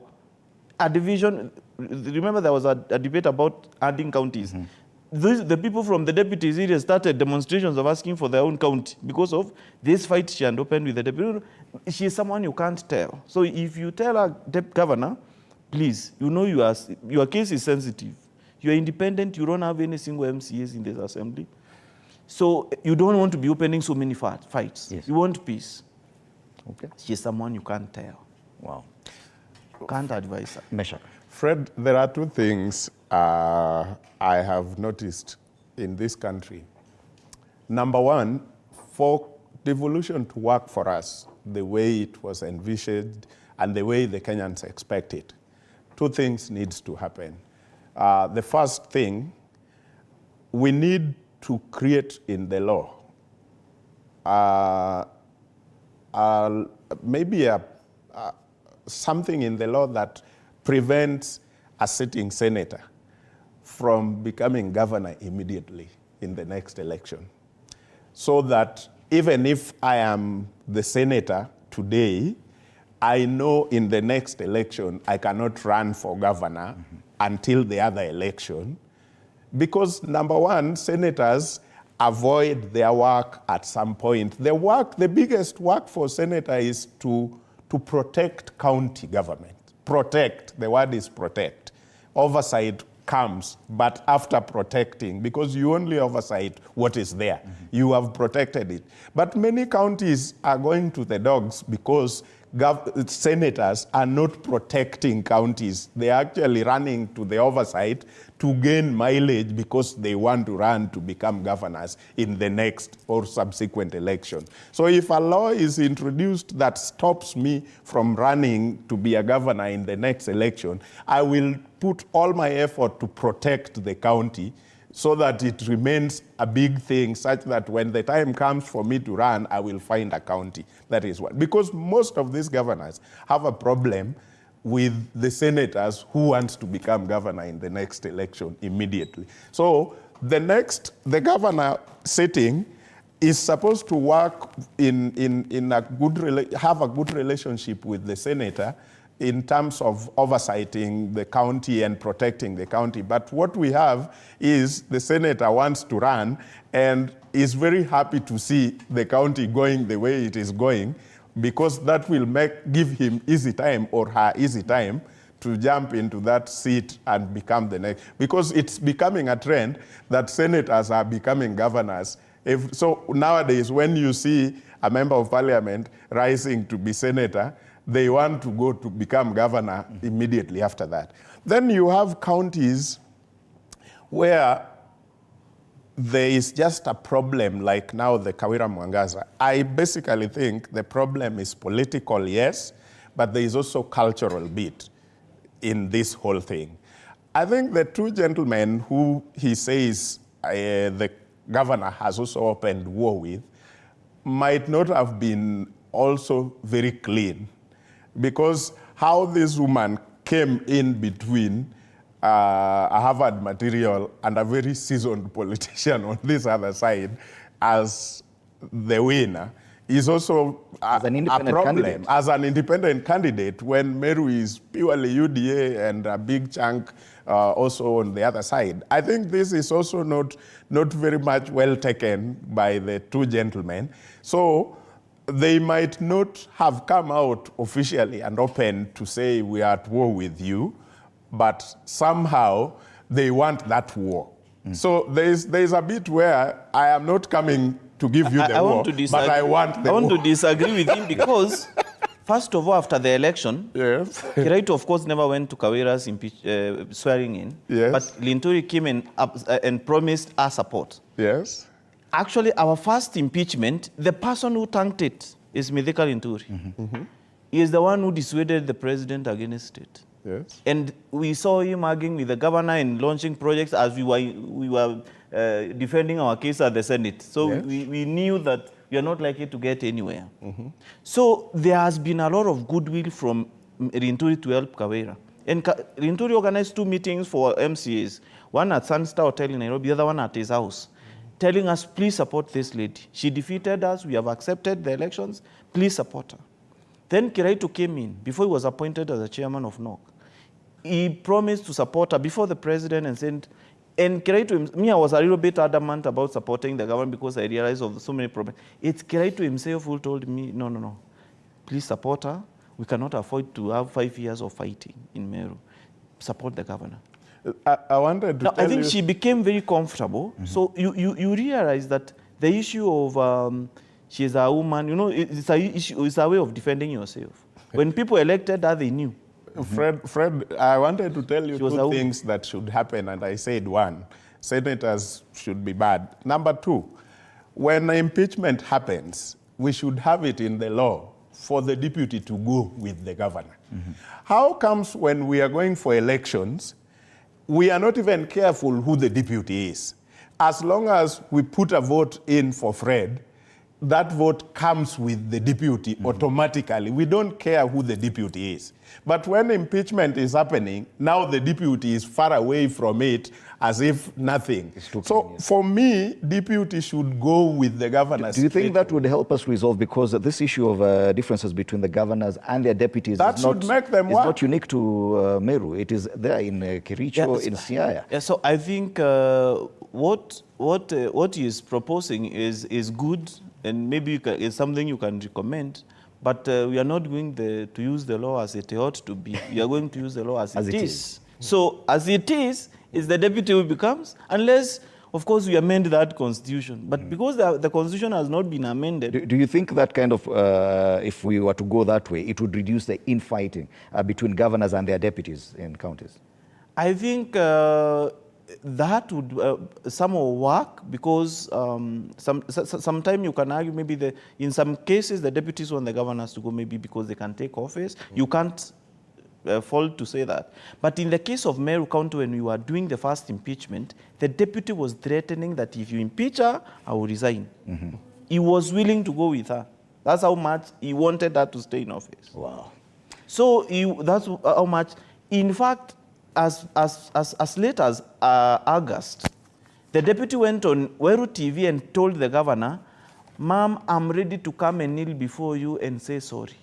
If there is something I've done wrong to you, I please want to work with you. I don't want these fights." She felt like God. She refused to hear him. She refused any audience. So sometimes she had it for herself. Okay. So I don't know if we'll have any more time after the break, because there's another discussion, big discussion coming to do with the husband material and what exactly people are looking for in husbands. So as part of your final comments, because I need to know the difference between the first impeachment and the second one. At the Senate, she will not be appearing before the committee, before a select committee. She'll have to defend herself before plenary. And do you see it working this time around as opposed to how it went with the first impeachment? If you look at committees are fewer people, so it's easier to compromise them and all that. And it's easier to give them directions, because their reports, if they are negative, they are not supposed to be debated in the Senate. So when it's the plenary now, there is time for all the senators to hear the case and for all of them to vote. So for me, I would support the plenary way as a way that is, as a huger ground with more senators and more people hearing the case. So it's easy, it's harder to compromise many people, as opposed to when you're dealing with just 11 committee members who have the final say on what happens. And there is no single committee that has ever impeached a governor. But all the governors who have been impeached, Tito Sonko, they went to the plenary, where more people are listening, where there are more people, where you can't bribe 67 people. So I would support the way they went for the plenary, and it's my feeling that the governor will go, because one of the impeachment charges we have labeled on her is that she's in contempt of court.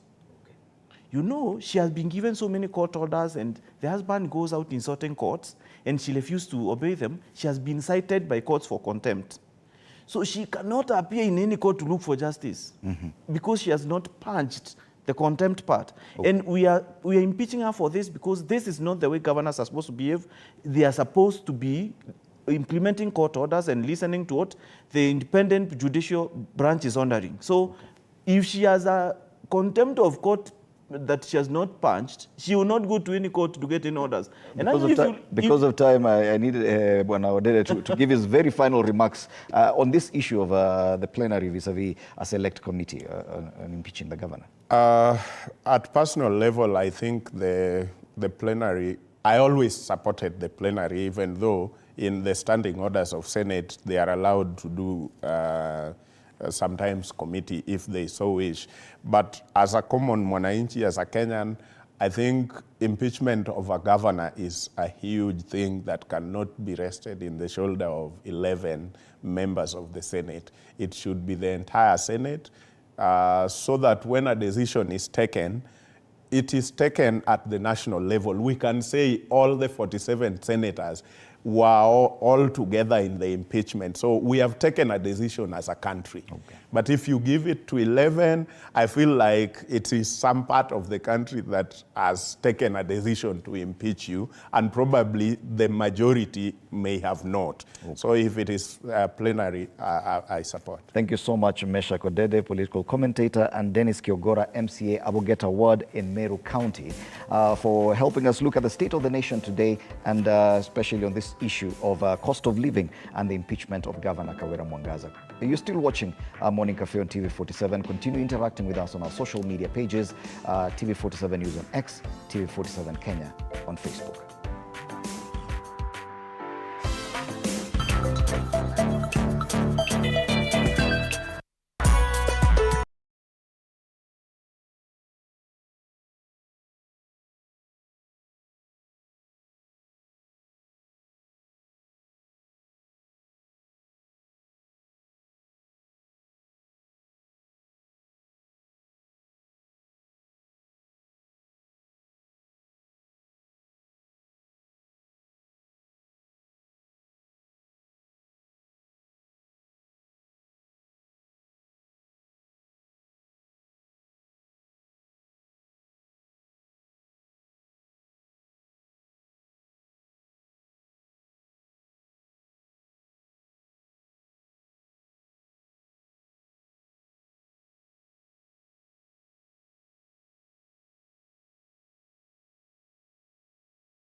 Back, you're still watching Morning Cafe, and time now to have that interesting conversation on husband material. I don't know what a husband material is to you outside there, but there are people who would say a God-fearing one, a leader, a stable one, and others would just say, wanted to if this will work. But that is a conversation that we'll be having to just find out what is it that you look out for mostly in this era when relationships are a bit complicated, so to say.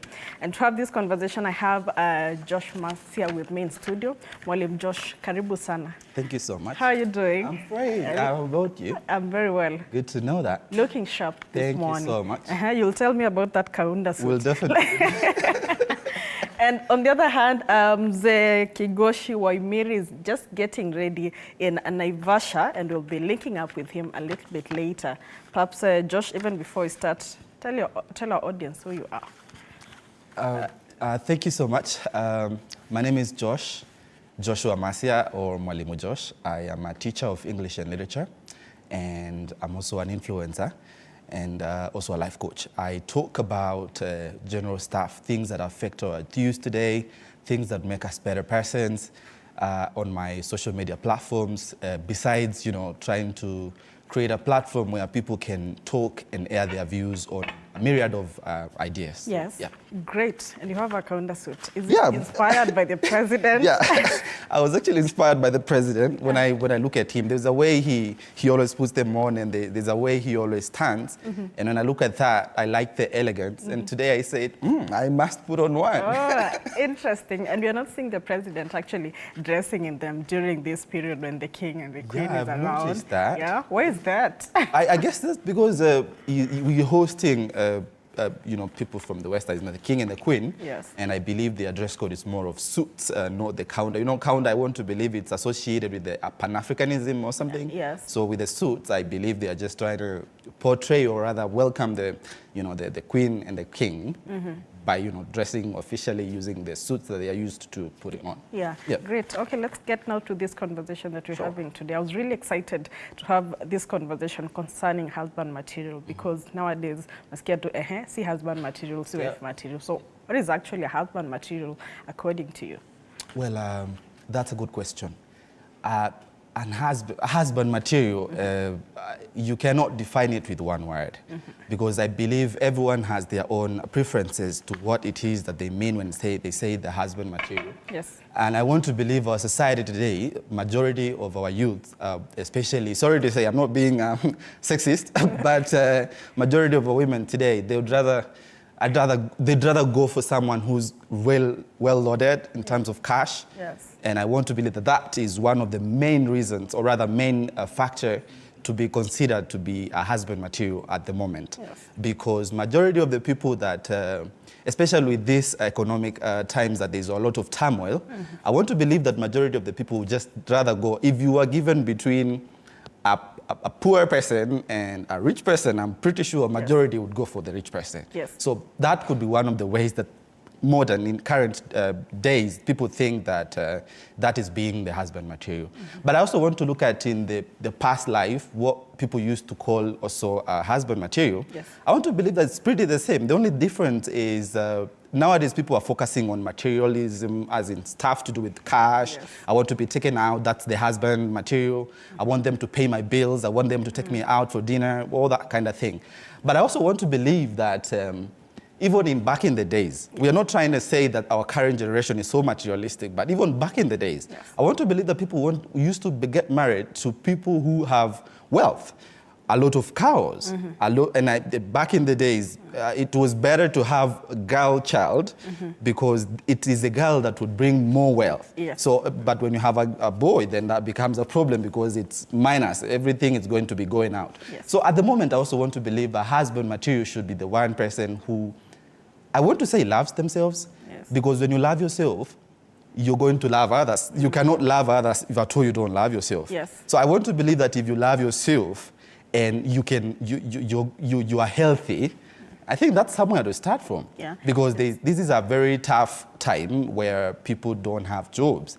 You can have someone who is already schooled. They've gone to school, they've graduated, but they don't have a job. But then when you want to date them, people will just look at things like, do you have a potential for future? Do you have dreams? Do you have goals? So I also want to believe that in the modern days, that could be someone who can be called a husband material. Yeah. What I'm getting from what you're saying is that nowadays, for you to actually to be deemed a husband material, Yep. you have to be loaded. Yeah, that's for fact. Yes, but that aside, you're loaded, yes, but there's the issue of even emotional availability. Yes. So would you rather you're just pumping money to me, but you're not emotionally there, or even perhaps if we are dating, yes, even as a boyfriend, there's no quality time with you. You just assume because you have money, she doesn't need anything else. Yeah. Well, that is also very true, by the way. At the moment, I saw something on X, Twitter. There was a guy, Doris, with a guy that the kind of fighting, yeah. And then I saw someone posting and say, I'd rather cry in a Lamborghini than in a bicycle. Yes. So I want to believe that that's just the aspect of materialism they're talking about. But I want to believe that emotional availability is very important, especially in whether you're courting or you're dating or you want to get married. Quality time is very important because from the quality time that people are going to have rapport, and I'm going to know you more. You're going to know all about me, the things I like, the things I don't. And most times, by the way, yes, the people that don't like to spend time with their babes, you know, have something to hide. They are hiding something. And they are trying to make sure that you don't... social media. Usijaribu kufichwa kama bangi, my friend. Yeah, so I don't also... okay, sometimes we might say that when you hide your relationship from the social media and all that, it's better, but someone who loves you would not be afraid to show you off to the entire world. And let's not differentiate between you know, hiding someone and actually keeping it private. Yes. You can keep it private. Doesn't mean you don't post me or you don't talk about me. So I think as much as we want to talk about spending quality time too, there is also the need of knowing that it is from the quality time that people are going to know about one another, the dislike, the likes, and the dating, the courting is going to be pretty good at the end of the day. Yeah. So now, as a young man, I assume this is the age where you're looking for someone to settle with. How do you position yourself as a husband material? Like, how do you want someone to deem you fit as a husband material? As a husband material? If you want to settle. One, I am ambitious. I think that's one thing that I really like about myself. Someone who dreams. This is someone you can be sure also has you on their dream, you know? Yes. Whatever it is that they want to do, they have you factored in. So I want to believe that, but then the society doesn't give us peace.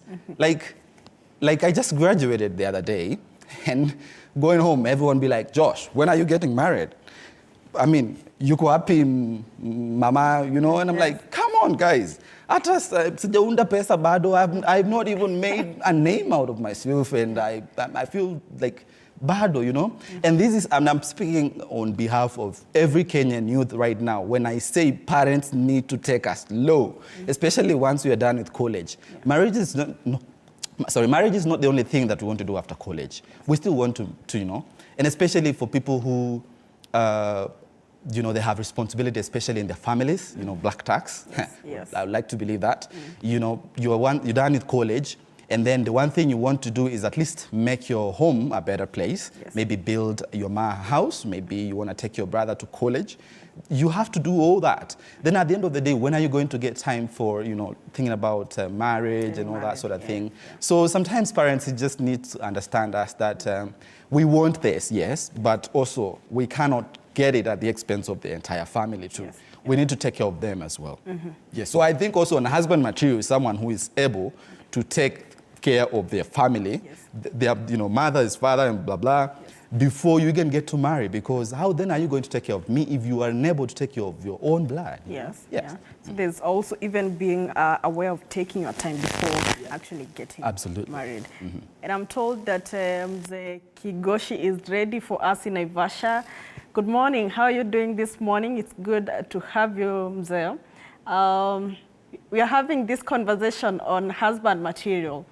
And I think you're just the right person to give us a perspective from the other side, of course, with the wisdom you ooze every other Thursday when you're having this relationship Thursdays. So if you can hear me clearly, just tell us what is an ideal, the signs to look out for in a husband material, and give us a comparison of before and now.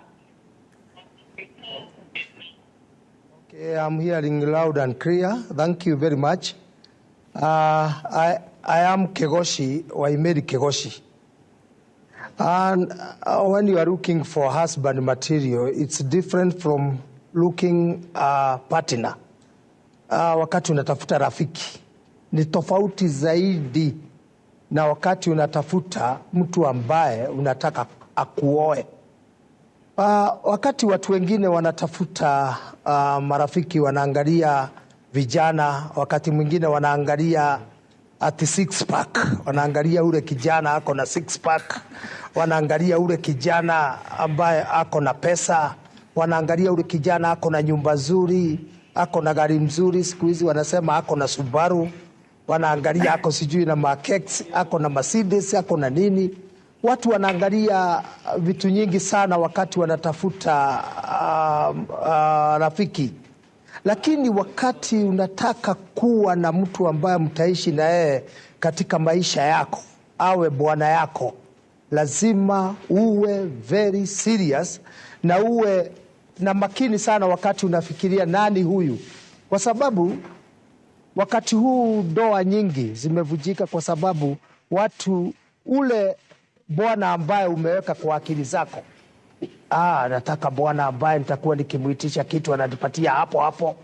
Nataka bwana ambaye ninataka akinipeleka pahali, nikimwambia nataka kwenda Mombasa ananipeleka, nataka tuende Seychelles ananipeleka hapo hapo.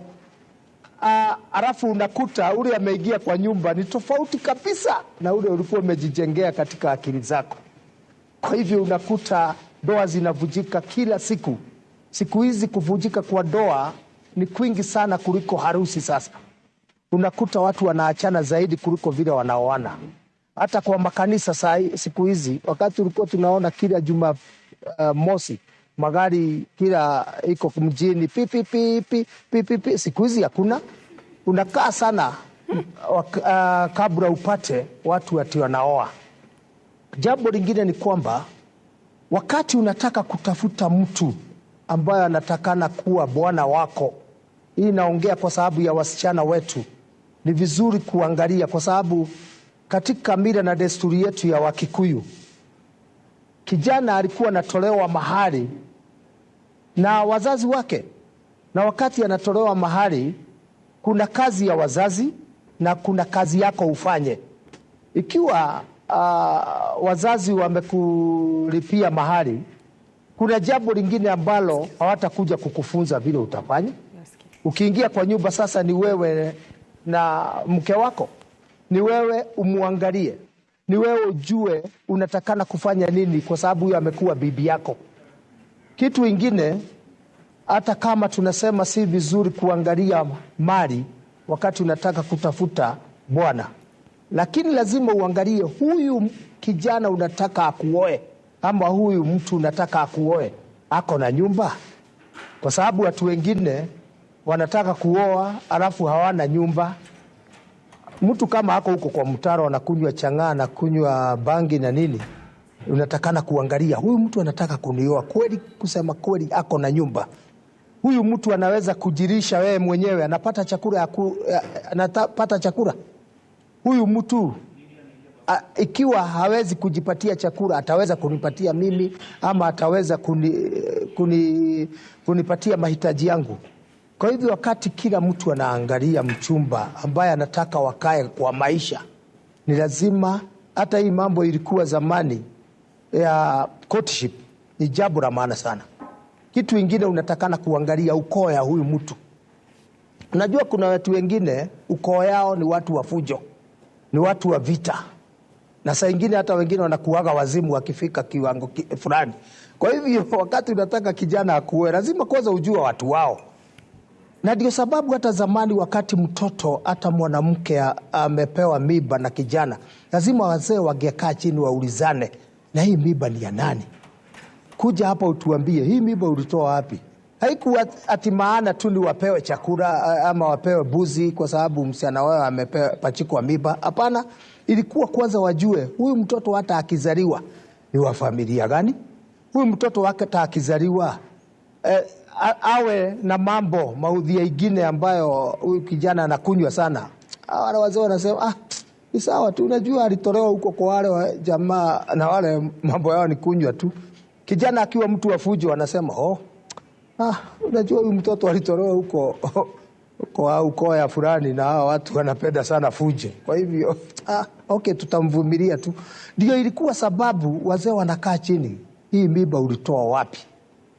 Na hata sasa ilikuwa na ni dhahiri na ni vizuri na inafaa, wakati unataka kuwa na bibi, wakati unataka kuwa na bwana, ni vizuri kuangalia sana ukiwa msichana. Kama unataka bwana, uangalie kama ukoo yao wako na tabia bovu, kwa sababu hiyo mambo hiyo inajirudia. Usifikiri ati kama watu ukoo yao, hata ukiangalia hata mambo ya magonjwa, hata hii ya kisukari na nini, unakuta ingine inasemekana ni ya kifamilia, ni ya kijamii. Kwa hivyo hata hii mambo ingine na ile inafanya hata doa zinavunjika kila siku baada ya siku, ni kwa sababu watu hawajachukua muda. Unatakana kuchukua muda ili ujue atakaye kuwa bwana yako ni mtu wa aina gani. Unatakana kuchukua muda ili ujue ya kwamba jamii yao wanakaa namna gani. Unataka pia kuchukua muda, wanapenda watu. Kwa sababu wakati mwingine unakuta watu wanaingia kwa nyumba, msichana analetwa kwangu, alafu wazazi wangu wanaanza kumfukuza, wanaanza vita na yeye. Kwa sababu kidogo inakuwaga shida, kwa sababu kijana akioa, ujue vita inaanza pale. Alikuwa vitu anapeleka kwao, alikuwa anapeleka ya wazazi wake, anapenda mama yake, anampelekea vitu Krismasi kila weekend na nini. Lakini sasa zile vitu zimekatika, ameanza sasa kupatia bibi yake. Kwa hivyo ujue wale wengine wajafurahi zaidi, ingawaji wamefurahi amepata mchumba. Sana sana wanasemaga amepata jiko, sababu alikuwa na baridi, sasa amepata jiko. Lakini hata kama ni hivyo, wakati mwingine anaona yani ile msaada imekatika kidogo. Kwa hivyo ningetaka kusema ya kwamba ile mambo ya uchumba ama ile mambo ya courtship ni ya maana sana sana. Na pia uangalie, si lazima watu wanasema ati mapenzi tu, mapenzi ati utatoa mtu Lavington umpeleke huko Korogosho, sijui umpeleke Mukuru kwa Jega, umpeleke wapi.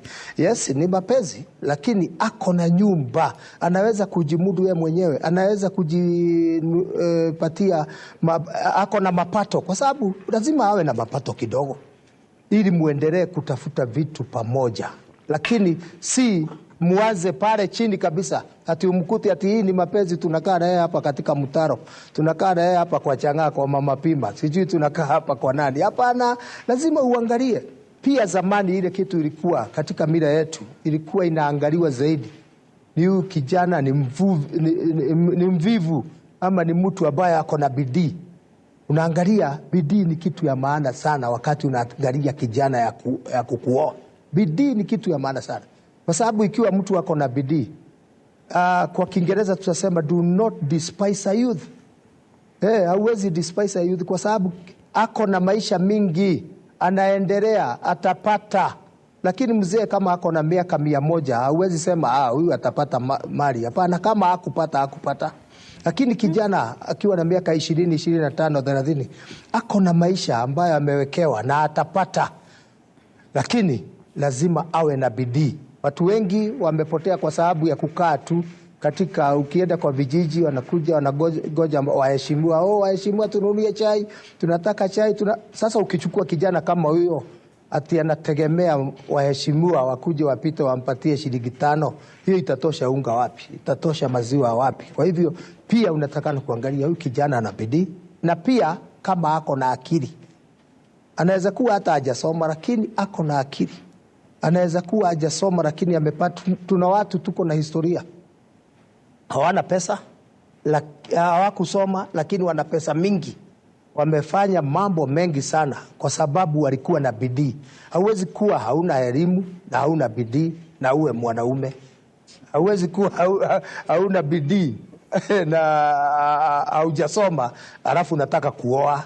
We ni bure kama vile bure wewe, bure kabisa. Kama ule rais alikuwa anasema hivi. Okay, Mzee Kigoshi. Unakuwa tu bure. Lakini lazima kazi ile sababu yeah?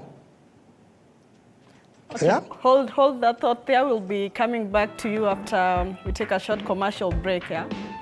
Very interesting words. Their wisdom is just pure wisdom. You know. Yeah. Let's take this short commercial break. We'll be back with more.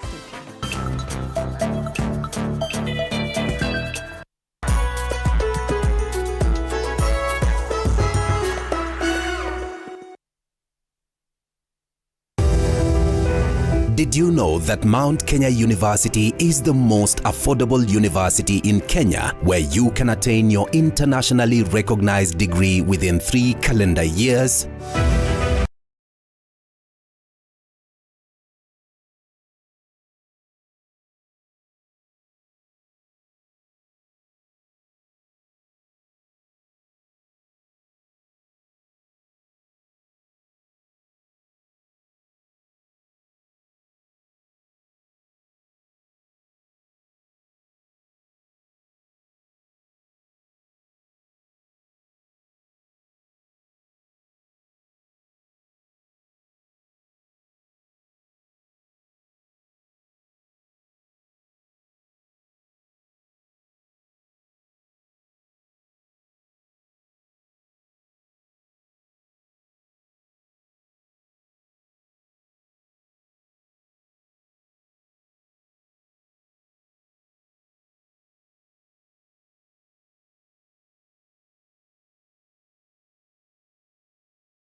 And how to differentiate a boyfriend, a long-term boyfriend, anaitwa professional boyfriends, because there are some people want to date you for 6 years. I don't know, they're just not marriage-oriented. And before we went for the break, the Mzee Kigoshi here was speaking on matters wealth and matters money.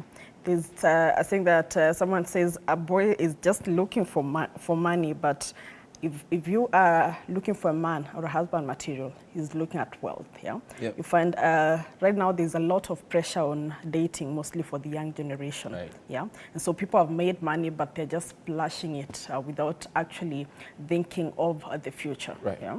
So as a man who is setting himself up to be a husband material, how do you plan yourself, even financially, to differentiate between just having money and having wealth? This is that, like you have said, having a long-term goal. At the moment, our youths are jazzed. They are, you know, and they are excited by making quick cash. Mm-hmm. But then the way they spend it, well, they are the ones who are looking for the money, yes. But the way they spend it, it doesn't sound like someone who wants to create wealth. Yes. They just want to live life, which is, I guess, not a problem to live your life, I guess. Yes. But at the same time, you have a future. Then you have to invest on it.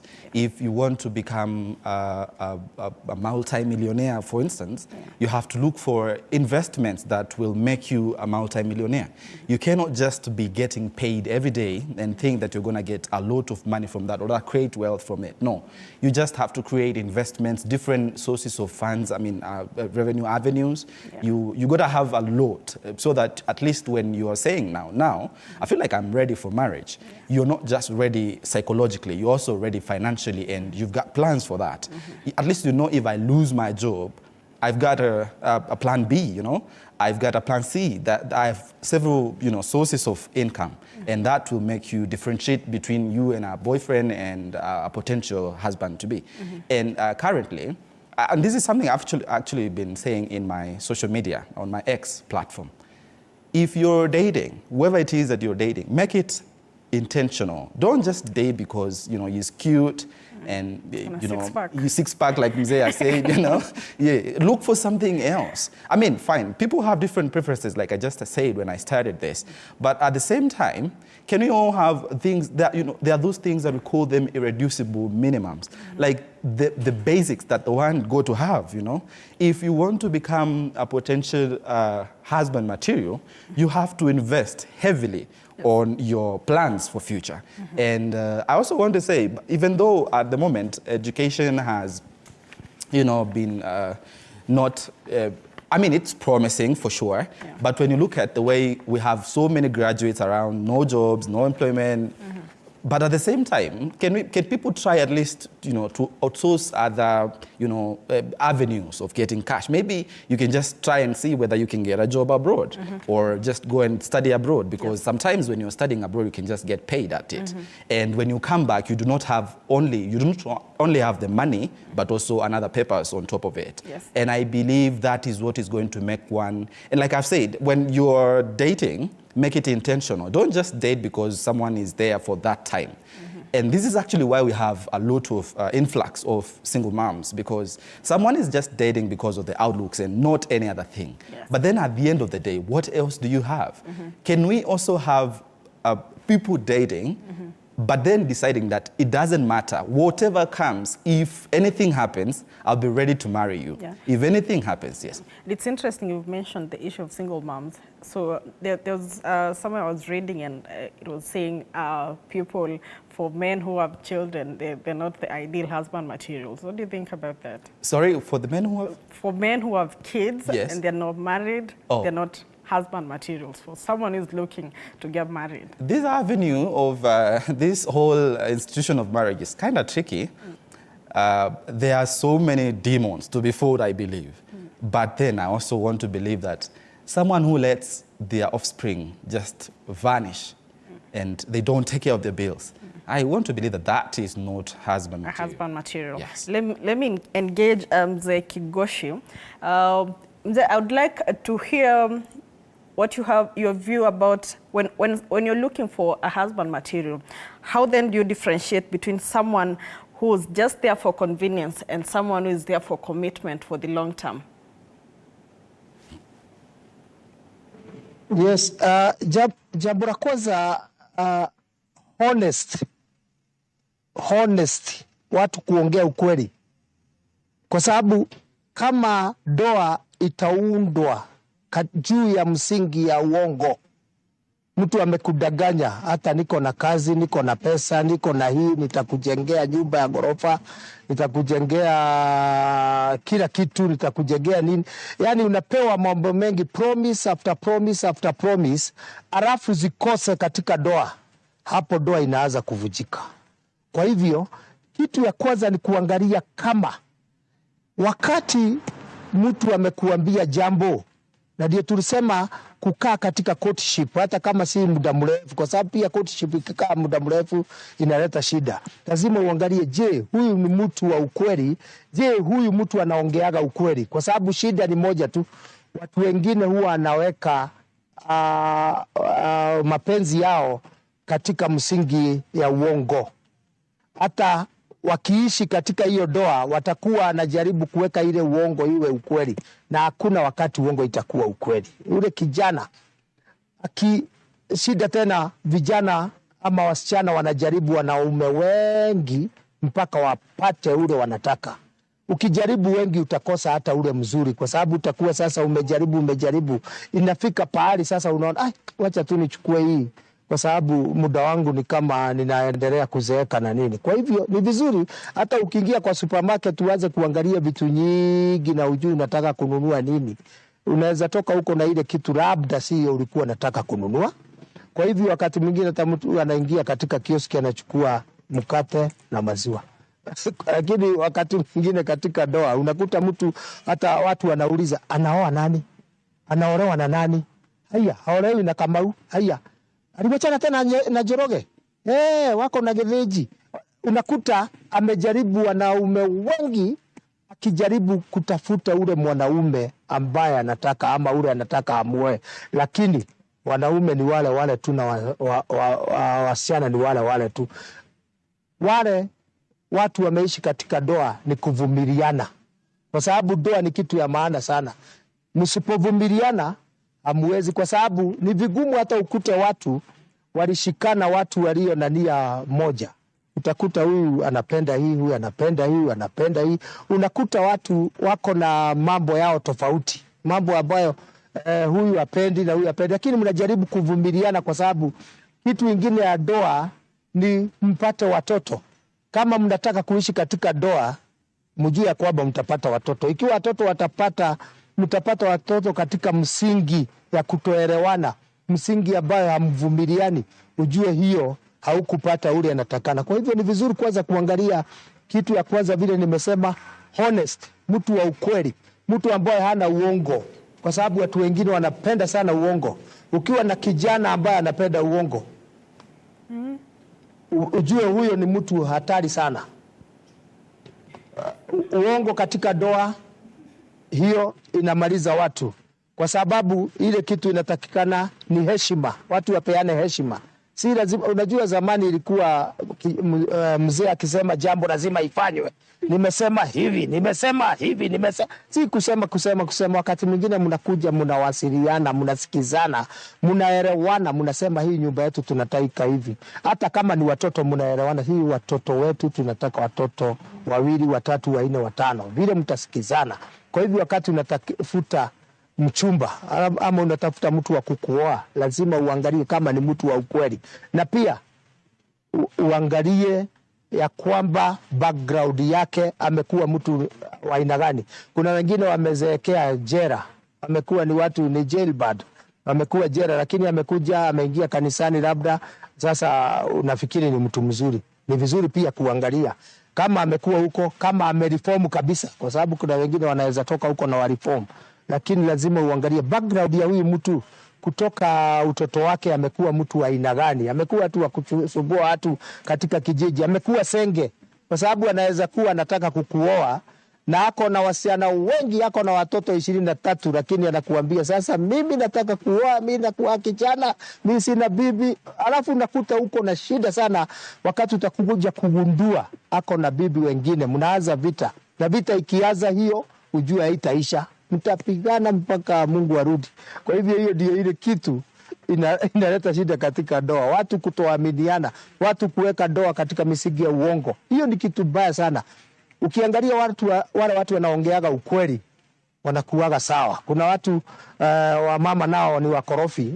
Labda ukipata bwana ambaye anakuvumilia, usifikiri ni ujinga, ati yeye huyu ni mjinga sana, nimelalia. Wengine wanasema bwana yangu mimi nimemlalia.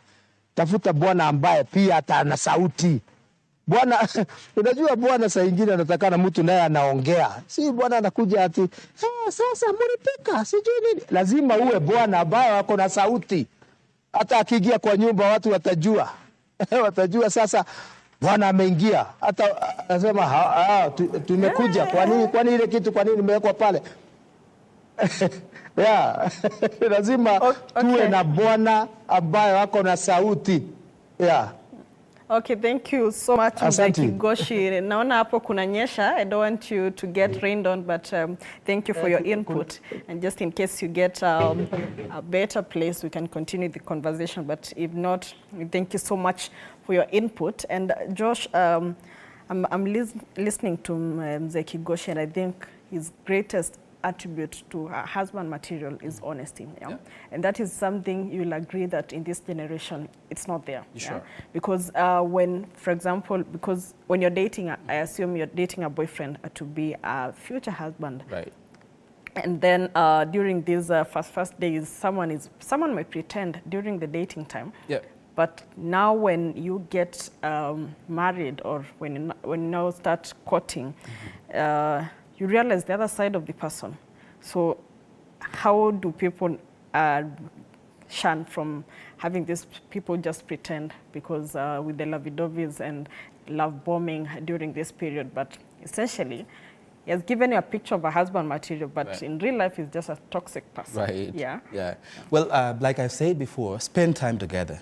that is the only thing that can tell whether this person is lying to me or not, because you will not lie forever. You know, the one thing about lying is that you will have to keep remembering what you said years ago. Yes. And if I lied, pretty sure I'll forget. So if you spend more time together, this is the time you'll know, kumbe, ulikuwa unajifanya eti wewe una pesa, kumbe hata huna. You know, there are a couple of people when some of them would have, they want to date, yes, but then they base it on lies. But at the end of the day, trust me, those people break up. Because I love you, yes, but then what do I love you for? Maybe because of the things I'm seeing, you're trying to show, you're just trying to make an effort. Maybe you're trying to show me that you are working and you actually don't work. And all you do is just spending time with people who work and just, you know, take a couple of pictures and like, you know, from work, I'm just from work. But then you're not working. Sometimes you might lie to somebody that, you know, maybe I have a big, huge land, maybe a plot, maybe. But then after spending time with this person, that is the only time you can only know that he was lying. So spending time is the only cure to knowing whether you have an honest person or whether it is that you're dating is a pathological or serial liar. Yes, yeah. And being a young person, how do you now differentiate yourself from being a long-term forever boyfriend? That's the word, a forever boyfriend. Like, for example, if you're dating this chick and she has seen the perfect husband material in you. Right. Yeah. Let's take an example of maybe even proposing to a lady. How long should it take even for a girl to know that this person is actually serious? Well, intentions are clear at times. You can just see from, well, when you interact with someone. But sometimes people are full of, I believe, pretense. And, but for someone who wants to become husband material, they have to shun from lies, honestly, because it's from such small things that bring a bigger issue, and you will never get yourself out of that hole that you're trying to dig yourself in. So I want to believe that even as the current generation, I think Mzee had said something that the current generation is being swayed by the pressure and, you know, from the social media. Yes. And I was even watching the other day, Bahati and Diana. Yeah. I don't know, someone comment, now I'm not going to say this is my own word, but someone from X said, I've been seeing you guys, every anniversary, you've been gifting each other a car. Is it? But we've never seen them. You guys don't drive them around. So where do those cars go to? Is this for shows or what it is? Yeah. And now someone who is dating, a young person who is dating, and now watches that from the social media. Oh, you know, we are celebrating her anniversary and I'm buying her a Pajero, I'm buying her a Range Rover, I'm taking her to Dubai. That pressure, my friend, is getting worse. You know, people are really struggling out there. And, you know, sometimes you'll be scrolling on IG and your girlfriend or your boyfriend will be like, babe, unaona? And like, what can I do? I don't have money, you know? But then people need to develop an understanding. Like Mzee said, there is a need for people to have an understanding. I need to understand you. I need to know that at this time, you're not financially okay. I need to be okay with that. But then giving you unnecessary pressure, then that does not make any better. Okay. I see Mzee has gotten a shelter there, and of course you'll be getting to him, but there's something Josh you mentioned about social media pressure. Nowadays, do you feel like people are just dating for the show? There's no real love nowadays. I believe you. Yeah? Actually, I do. Yeah. People just want to show others that I'm dating, I'm okay. We are flying. We're taking flights. Come on, you guys, are you guys doing the things we are doing? It's more of my best friend has done this. I need to do this. I need to do better. Yeah. This is more of competition. It's very hard, especially in our current generation, Gen Z, to find people who are real, like in real love. Yeah. It's either you're there for the benefit of it, you want to benefit monetarily, you want to travel, you want to be associated with, you know, big wigs or big persons. Yeah. But at the end of the day, you realize that you don't have a future with that person. So like I had said before, I think the only thing that we need to come into a conclusion with is people need to spend time together. Yeah. Spending time together, that is the only time you can tell whether their intentions are true or they just want to stay with you, build a name out of it. And like Mzee had said before, someone might be deciding to marry, but deep down, akona 23 other girlfriends huko nje. So you as the main chick. Sasa when do you ever get time to, get your girlfriend allowances, kind of thing, girlfriend time, quality time together. So it's a problem. I now want to believe that people need to know that when you are ready, or rather not even when you're ready for marriage, as long as you're dating, whoever it is you're dating, you need to be faithful. This is a very hard thing to ask, but it is very important for people to be very faithful. Yes. And it's lacking in our today's generation. True, true. And Kigoshi, I see you're back. I would ask, before tulikuwa tunaona the parents wanachagulia msichana who they should get married to. But right now, people just meet even on social media and then introduce kwa wazazi. Do you think in terms of parenting, the older generation is not interacting with this new generation much? That's why we are losing it when it comes even to deciding husband material ni mtu kama mgani. Ukweli wa mambo haiwezi fanywa vile ilikuwa inafanywa kwa sasa. Kuna mambo mengine yanaweza fanywa vile yalikuwa yanafanywa zamani, lakini sasa wazazi hawezi kuchagulia mchumba, hawezi kuchagulia bibi, hawezi kuchagulia mwana, kwa sababu wazazi walikaa na wewe kwa muda fulani, halafu wewe ukaenda primary, ukaenda chuo kikuu, ukaenda wapi.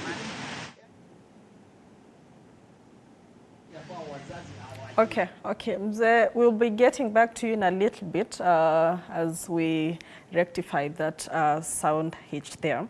But I was asking, I wanted to, even as I was asking Mzee here, there's this link between our parents, their generation, and ours. Yeah. People don't actually nowadays, I think the communication, even when it comes to advising who's the right person for you, there's just that there isn't that communication. Right. Yeah, we're living in a liberal society, so where people nikipelekea mzazi wetu ako like, go ahead. Yeah. Yeah, it's true. There is a disconnect between our parents and the generation that we're already having, because what my mom thinks is better for me, I don't think that actually is. Sometimes I go at home and then my mom be like, uliona msichana wa fulani, alikuja, anakaa vizuri, blah, blah, blah, fulani. Yeah. But then maybe to me, sorry to use that word, but maybe to me, naona, huyo labda ni kienyeji, I nataka, sometimes my mom was saying, si ujaribu nipate mtu wa kushinda. Mom is alone, so kusujaribu mtu nikuwe na shinda nae, like, anipikie. And I'm like, Mom, seriously, in this era, you really think I'm going to marry someone and bring them home to cook? That's ridiculous. Like, there's a disconnect just because of, I think, generational difference. Sometimes you don't have to blame them a lot, because to them, they still believe, the mkaza mwana ni wale watu wa kuja kusaidia, shughuli za familia, hapa sijui anapika hapa, anafanya nini pale. But then, I also want to believe that, you see, if I am, like the current generation, the economic challenges ndizo mingi. So people don't spend time with their parents, especially at home. Those that stays in the ushago, they don't spend time. Sometimes wanapatana uko December, uko mwaka ikiisha. And the only time wanapatana, they don't get time to talk deeply. They only be like, how have you been? How everything, and celebration and parties. But then they don't talk in depth. And this is why now, I think walisema ngombe, they said ngombe zikikosa mlinzi o mchungaji zitalala kando ya nzi, or I don't know, something like that. So they will not just get to the house. Like, so this disconnect has made people even take time. Kitambo, like you had asked Mzee, people used to be like, kama ni kuoa, mzazi wako anaenda kupanga kabla hata hujamaliza mavitu zote. Yes. And you see those relationships have actually lasted. They actually have. Yes. Because they were based, back in the days, watu walikuwa wanaheshimu wazee. Lakini sasa siku hizi kijana, I'm seeing in schools as well. Nowadays, unaweza tembe, kitambo ulikuwa na mwalimu alafu wakaa mbali, But then nowadays, students be like, I'm free. I mean, I'm not doing anything wrong, So that kind of thing has brought a matter of, like you said, liberal. We are being too liberal, and I think to some extent is, freedom sometimes is not very free sometimes. Yes. Sometimes you realize that in as much as back in the days that used to happen, now that can't. Because maybe mimi nataka mtu mwenye, I want someone who can compliment me. I believe now that I'm a teacher of English, I am not very good in maths. So if I love my children, I want to look for someone who is good in maths. Yes. So our children, maybe we can balance, you know. Yes. And like Mr. said, people need to talk about how many kids do we want. Back in the days, that was not the thing. Yeah. Mtoto alikuja na sahani yake. That was the term.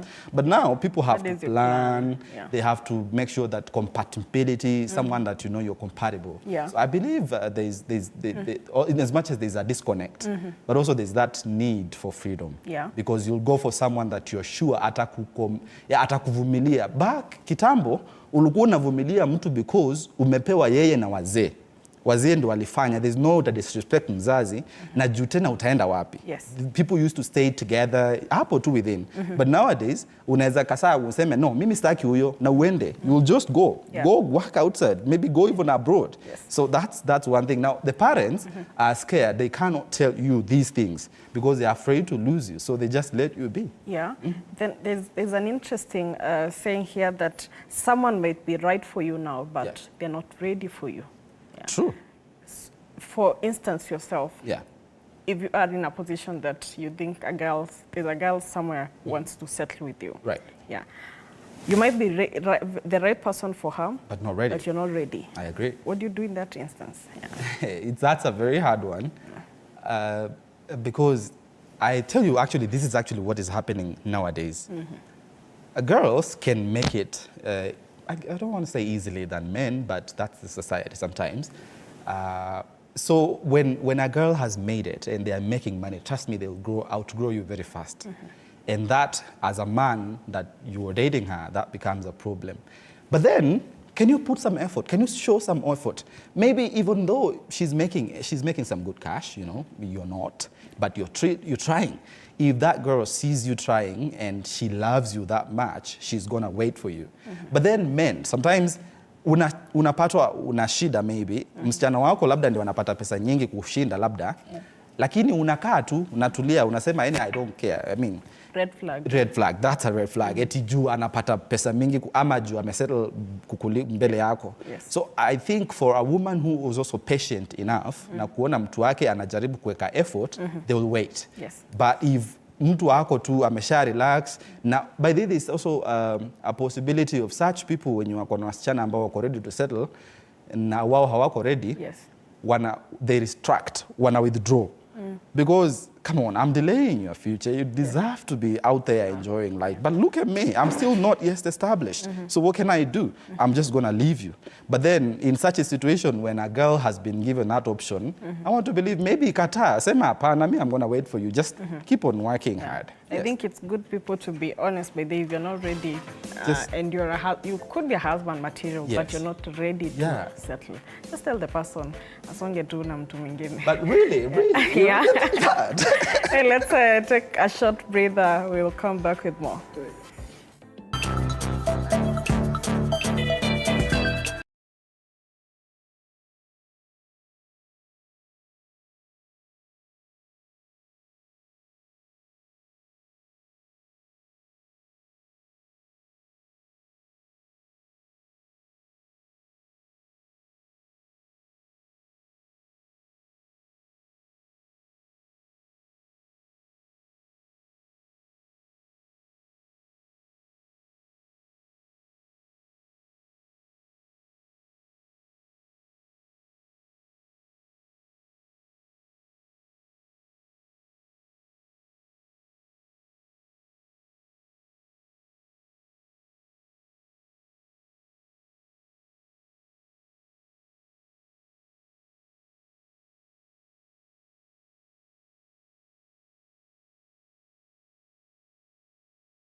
Mwalimu Josh as well as Mzee Kigoshi Waimiri there, and is I see you've gotten a shelter. Like, I'll let you just answer to us the question we'd asked about the disconnect between Kitambo and now the parents are not speaking to their children, so sometimes they're not able even to know who's the right person for them.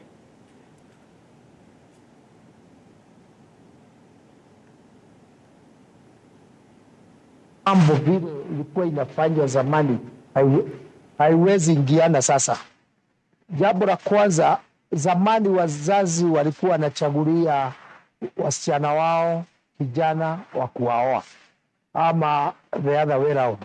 Lakini siku hizi nikasema msichana ametoka kwao, ameenda primary, ameenda secondary, ameenda chuo kikuu, labda hata ameenda ng'ambo. Katika huo wakati amepatana na watu wengi na pia vijana wengi na watu marafiki wengi. Kwa hivyo katika hao ni wengi sana ambao amepatana nao ambao wazazi hawajui kabisa. Kwa hivyo labda katika wale kuna ule kijana anafikiria huyo anaweza kuwa kijana wa maana katika maisha yangu na anaweza kuwa bwana yangu. Wakati anafanya hivyo ni vizuri kuwajulisha wazazi. Jambo la kwanza wakati tunataka kujulisha wazazi ni kwamba usiwe umechukua kijana ambao umepatana kwa college ama wapi na labda huyo ni wenyu. Kwa njia moja ama ingine mmeshikana kidamu, na ndio sababu anatakikana kuambia wazazi aseme nimepata kijana huyu, ni wa familia ya fulani, ni watu wa ukoo fulani, ametoka pande hii. Kwa hivyo ningetaka mniambie kwa sababu tunataka kuwa bwana na bibi. Kwa hivyo lazima mniambie kama ni vizuri. Sasa wazazi ndio wanachunguza, wakiona ya kwamba hawajashikana pahali kidamu, labda atasema ni vizuri. Lakini wakati hata wewe unaangalia, ni vizuri uangalia kwamba huyo kijana ni lonely. Kwa sababu unless the man is lonely, hawezi pata bibi. Hata ukiangalia katika kitabu cha Mungu, wakati Adam alionekana ako na upweke, alikuwa lonely, akatengenezewa bibi. Lakini ikiwa kijana ako na wasichana wengine wengi, wao utakuja kuingia namba ngapi pale? Lazima uangalie. Unaweza chukua namba ya mwingine alafu vita zinaanza pale. Kwa hivyo lazima uangalie kama wewe ule kijana kabisa ako na haja na bibi ama mke.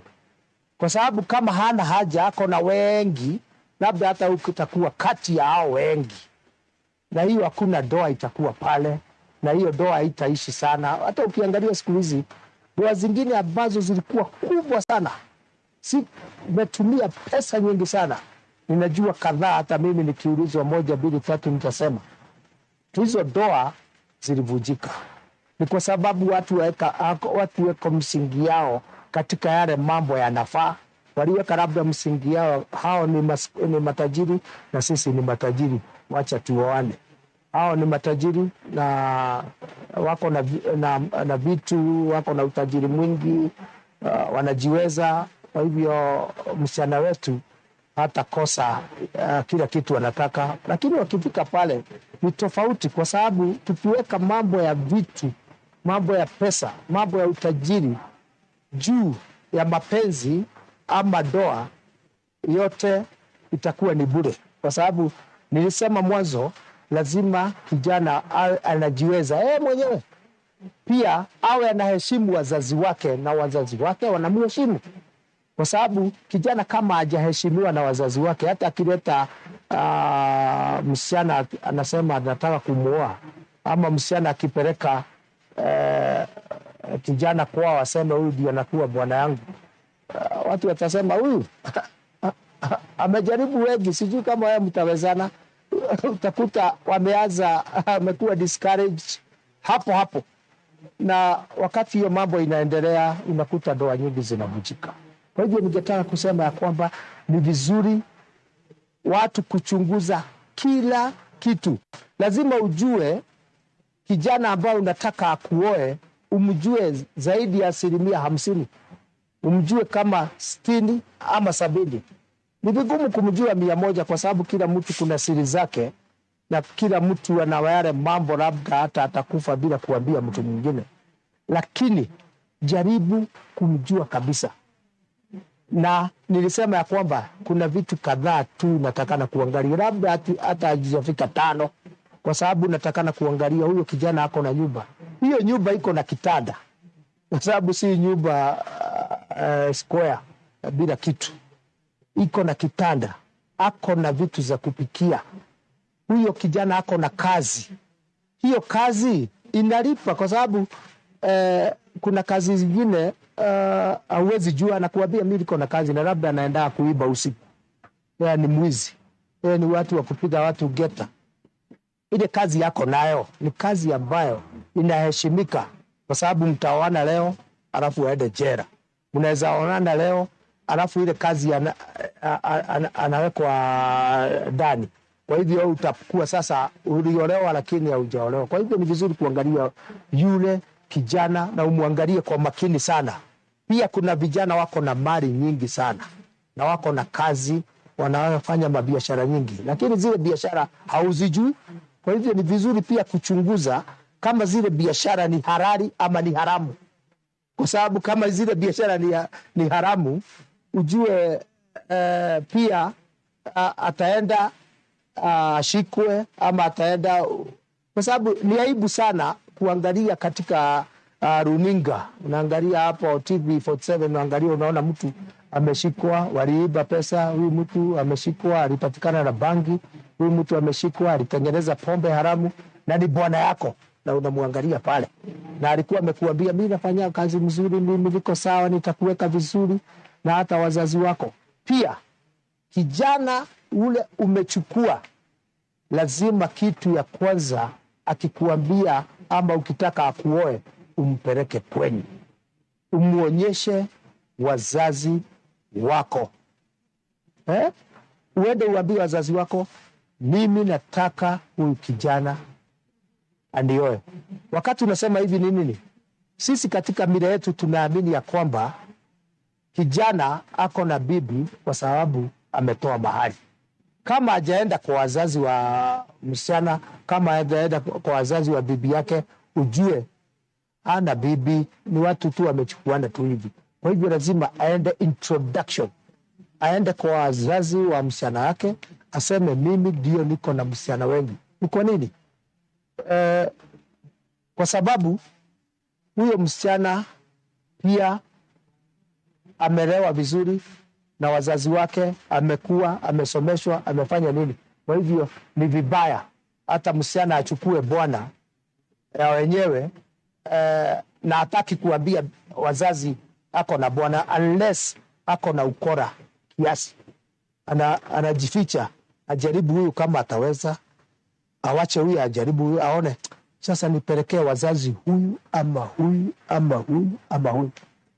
Lakini kama msichana anataka bwana, aangalie vizuri, upole, bila kujiingiza katika mambo ambayo yanaweza mletea shida baadaye. Unaweza ingia tu katika doa, useme wewe tumeona tumefanya, alafu wakati unaenda kwa wazazi unakuta ule mtu ni mbaya.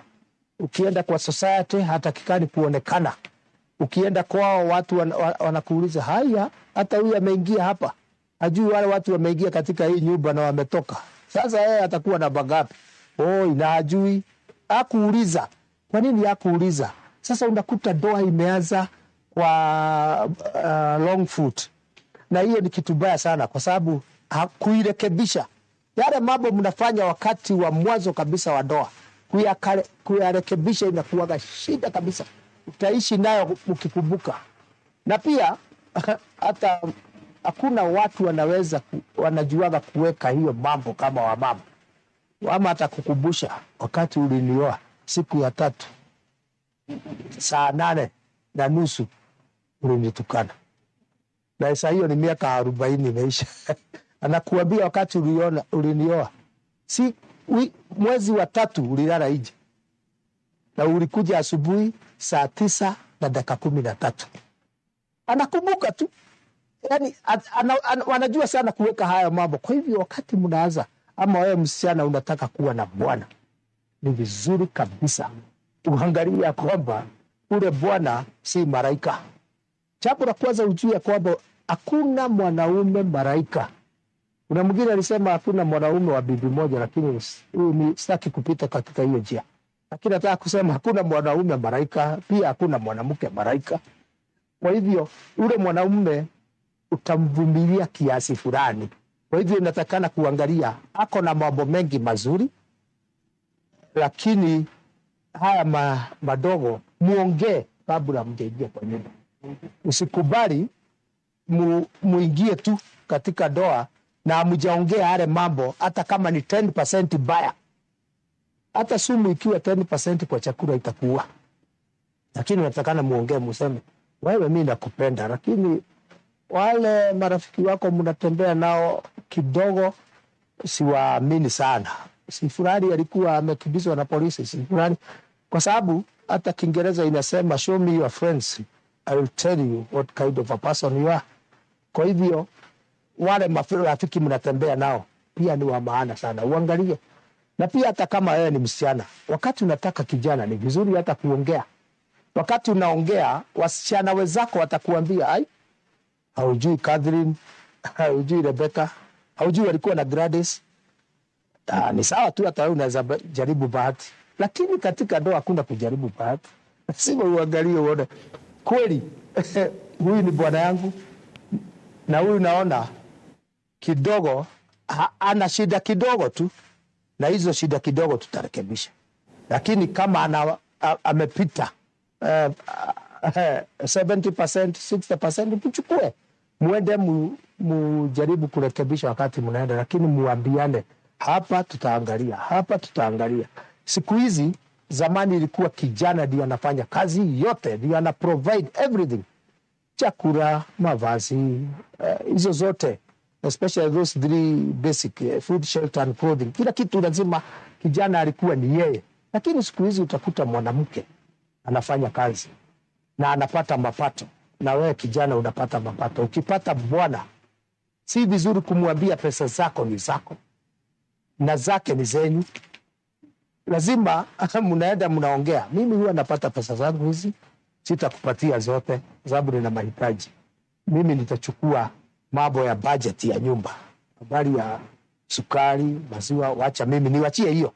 Lakini mambo mengine ya kulipa school fees, mambo ya nini, tusikizane ni wewe. Mnaongea, mnasikizana. Siku hizi mambo mengi ni kusikizana. Lakini usiingie tu wewe uko na pesa, hata labda uko na mshahara mingi, una pesa mingi na biashara kubwa, alafu ukipata bwana unataka kumwekelea kila kitu. Pesa zako labda unapeleka tu kwenyu, pesa zako unatumia na marafiki. Mzee amefika pahali hata labda amekuwa na shida kidogo katika hata hii hali ngumu ya maisha wakati huu, lakini hutaki kumsaidia. Wewe ndiye mzee, wewe endelea, wewe nunua, wewe lipa school fees, wewe fanya. Unakuta mzee anaumia na wewe uko na pesa. Tumekuwa na mambo mengi unasikia katika media, unasikia mzee anaumia na kumbe hata bibi yake ako na nyumba mahali fulani, hata anakodisha. Hata labda unakuta wengine nilisikia hata ile nyumba anakaa ni ya bibi yake na hajui, mzee ndiye analipa. Hivyo hiyo mambo ya kutoaminiana ni jambo baya sana katika maisha, ni jambo baya sana katika ndoa na haiwezi dumu. Kwa hivyo wakati unachagua mchumba, wakati unachagua atakaye kuoa, wakati unaangalia mwanaume ule unaona ni mzuri, usiangalie tu ubo, nataka six pack, sijui nataka nini, nataka angalia hata ile kitu iko ndani yake. Mzee kama ana akili mtapata mali, mzee kama ana akili ataweza kuangalia watoto wenu watakuwa werevu, hata wewe atakuwa akikuguide. Na wewe pia ukiletewa vitu chunga.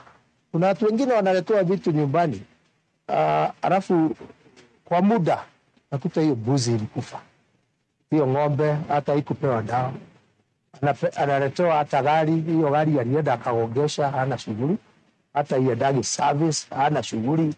Amepewa vitu kwa nyumba, unakuta aliletewa vitu za maana, anakuambia hiyo ilianguka tu ikavunjika, labda uliweka hata Breda ya 50,000 imeangushwa, imevunjika, kwa sababu kuna wale wamama wana ambao tunasema ni careless. Lazima hata kama umepata bwana, lazima vitu zake zote uzilinde. Umlinde yeye mwenyewe, ulinde vitu zake, umuangalie, umulishe, kwa sababu kazi ya kulisha bwana ni yako, si kumwachilia kila wakati unamwambia najua umekula huko town, unajuaje? Wewe patie chakula aseme nilikula. Kwa sababu wakati unataka bwana, lazima umpembeleze. Si tunapenda tu kupendwa, tunapembelezwa. Na labda unadanganywa na kitu kidogo sana, unaendelea kupenda huyo mke wako. Kwa hivyo ningetaka kusema wanawake, hata ukitaka mtu umpende. Usimtake tu kwa sababu ya vitu zake, usimtake kwa sababu ya vile umbo lake, lakini mpende na umfanyie mambo, hata kama ni kumkumbusha. Unajua uko na birthday leo, surprise. Usimwagie maji mingi, na anakuja anamwagia ndoo mbili ya maji, labda ni mtu wa limuni utamuua. Lakini lazima unamfanyia jambo, surprises nyingi. Hata ukipata kitu, hata kama ni socks, hata kama ni t-shirt, unaona hii t-shirt niona inakufaa sana. Kwa hivyo usichukue tu bwana ati umepata mwanaume wa kukuoa wewe ukae tu. Hata wamama wengine ukiangalia, wengine wanakuwa wakonde, wakiolewa sasa anakuwa hivi, na bwana anakuwa kamuti tu na hii, kwa sababu ni kama alienda kunyonywa tu, kunyonywa. Hawakukaa chini wasikizane, ukikula na yeye anakula. Nakuta hata ndio unaona kaburi nyingi ni za wanaume. Kwa hivyo sijui kwa nini wengine wanasema ati wanazeeka zaidi, lakini ni vibaya. Kama unataka mtu wa kukuoa, uwe umejitayarisha hata wewe kuolewa. Si lazima ati akuje kuambia nitakuoa, nitakufanyia. Hata zingine mwambie hiyo hata wachana nazo, hiyo nitajifanyia. Nitakuja nitanunua shamba, hiyo wachana nayo, si tutanunua tu pamoja. Vitu zingine watu kusaidiana, vitu zingine watu ni kuongea, vitu zingine watu ni kusikizana na kuongea, kwa sababu ndoa ambayo watu hawaongei, ndoa ambayo watu hawataki, hawafikiani kwa mambo fulani, hiyo ndoa inakaa tu ikiwa na shida. Kwa hivyo mwanaume ni mtu wa maana sana. Ukimu-understand na ujue apendi hii na apendi hii, na zile vitu apendi, wacha kuzifanya, wacha kuzirudia, wacha kumkumbusha mambo ingine ambayo mlifanya wakati mlikuwa katika courtship. Lazima vitu zingine unasahau ili maisha iendelee. Muishi kwa miaka mingi, mlea watoto na watoto, ili Mungu aweze kuwabariki, muone watoto wa watoto wenyu. Hiyo tu ndio baraka ile watu wanangoja. Hata ndio sababu unaona watu wakifa, hakuna kitu yanasemekana ati alikuwa na ghorofa 10, huyo alikuwa na ghorofa 20 na shamba eka 10,000. Inasemekana amewacha watoto 5, mke 1 na wajukuu 6. Ndio kitu tawacha hapa duniani. Kwa hivyo hizo zingine za proti, magari, hauwezi ona zimeandikwa ati pale katika eulogy ya amewacha shamba eka 20, amewacha magari 15, alikuwa na basi 10. Hizo hazitahesabiwa. Hebu muangalie katika ndoa yenu. Hata ukipata bwana, ujue ile kitu mtawacha hapa, mkikaa vizuri na huyo bwana yako, mtawacha watoto na wajukuu. And of course we'll be coming back to you for your final thoughts. Yeah, and yes. Josh, I'm hearing from Zee what he's saying. It's wise, kuna mambo mingi tu amesema, but what I'm getting, there's someone you'll find, even a wife material, but you do not have the same views on certain things with this person. Sure. Yeah. It is not, well, it's not cast on stone that you will have everything, your views or what you think about something is what he or she does. But how then do you make it work if you see actually this is a husband or a wife material? I want to believe that, thank you, what Mzee had said, it's very true. If you want to, there should be harmony. Mm-hmm. I cannot just come to the dating pool with a mentality of I'm holier than thou, I'm better, my ideas are better. You know, there's no one else who can say things like I would. Yes. Or I'm just, you know, the way you reason is not the same way. There's things you stand for, those are not the things I stand for. Then you need to strike a balance. Yes. You need to find an equilibrium where at least I know that you don't like this, fine, but like, well, I will just let you be. Let's talk about maybe something like just simple things like food. Maybe I don't like, you know, rice, you know? Yeah. But my wife-to-be could be anapenda rice sana, moshere na nyama, I believe. Angekuwa labda ndo favorite. But then, can we not just always be like, kama ndio amepata, amepika, si mkule hiyo tu. I mean, what's the worst that can happen? Are you going to die or not? I mean, there's nothing that's going to happen to you. So can people strike a balance? Because you can't, like Mzee had said, just, can we, if ukijaribu kupima mtu na ukimweka kwa mizani waona kama ile percentage anayo ni kama asilimia 60 hivi, hiyo ingine 40, forget about it. Just work with the 60% that you already have. If you guys, kama kuna vitu mko nazo mnapenda common, hawezi kuwa tu you guys are like so different, like water and I don't know, oil, something. Can we strike a balance? Can we have an equilibrium? Let's have a meeting point. Hawezi kuwa zako ndo ziko your ideas, the superiority complex, you know. Let's have an equilibrium. And when you meet someone and you've seen a prospect, a future in them, but the people just come and I think they focus more on the physiology more than the psychology part of it. And this person just views you from the material things or even from your outlook. So do you think nowadays in most relationships, people are just, I think lust is overtaking love. It is. Well, it's true. People have different preferences.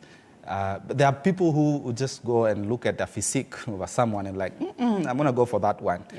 But then, Dad even mentioned something that today, makaburi nyingi ni kama za wazee. Why is this happening? Because instead of focusing on the key aspects, like the, you know, the intrinsic, you know, factors, you're only focused on the physical ones. Can this someone reason? Sometimes, by the way, I have political ambitions.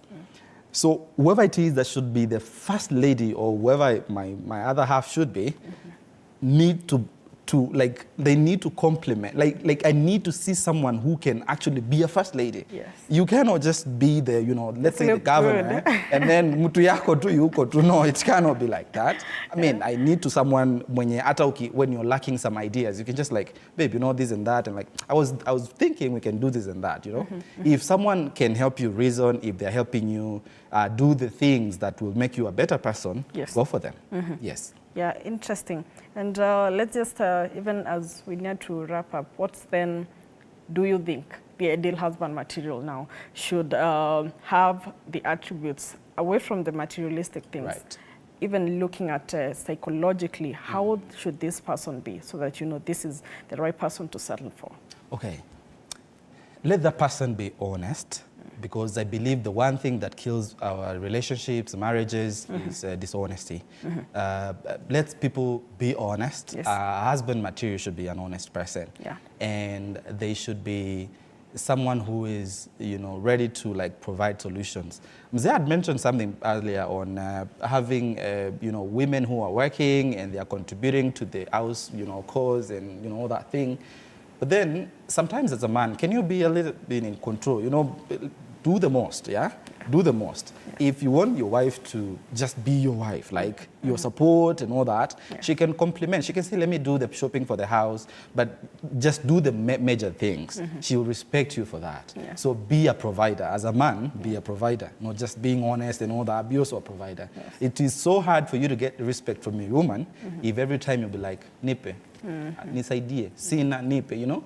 They need to see you, a woman needs to see their man working. They need to even tell your friends, you know, if I need anything, I know that I do, but if I do need anything, I just need to call my husband. He's going to give it to me. That's a good thing. That shows that you know each other better. It's not just because of that materialism and anything, but at least you know them, that they can provide for you. And providing doesn't have to be material.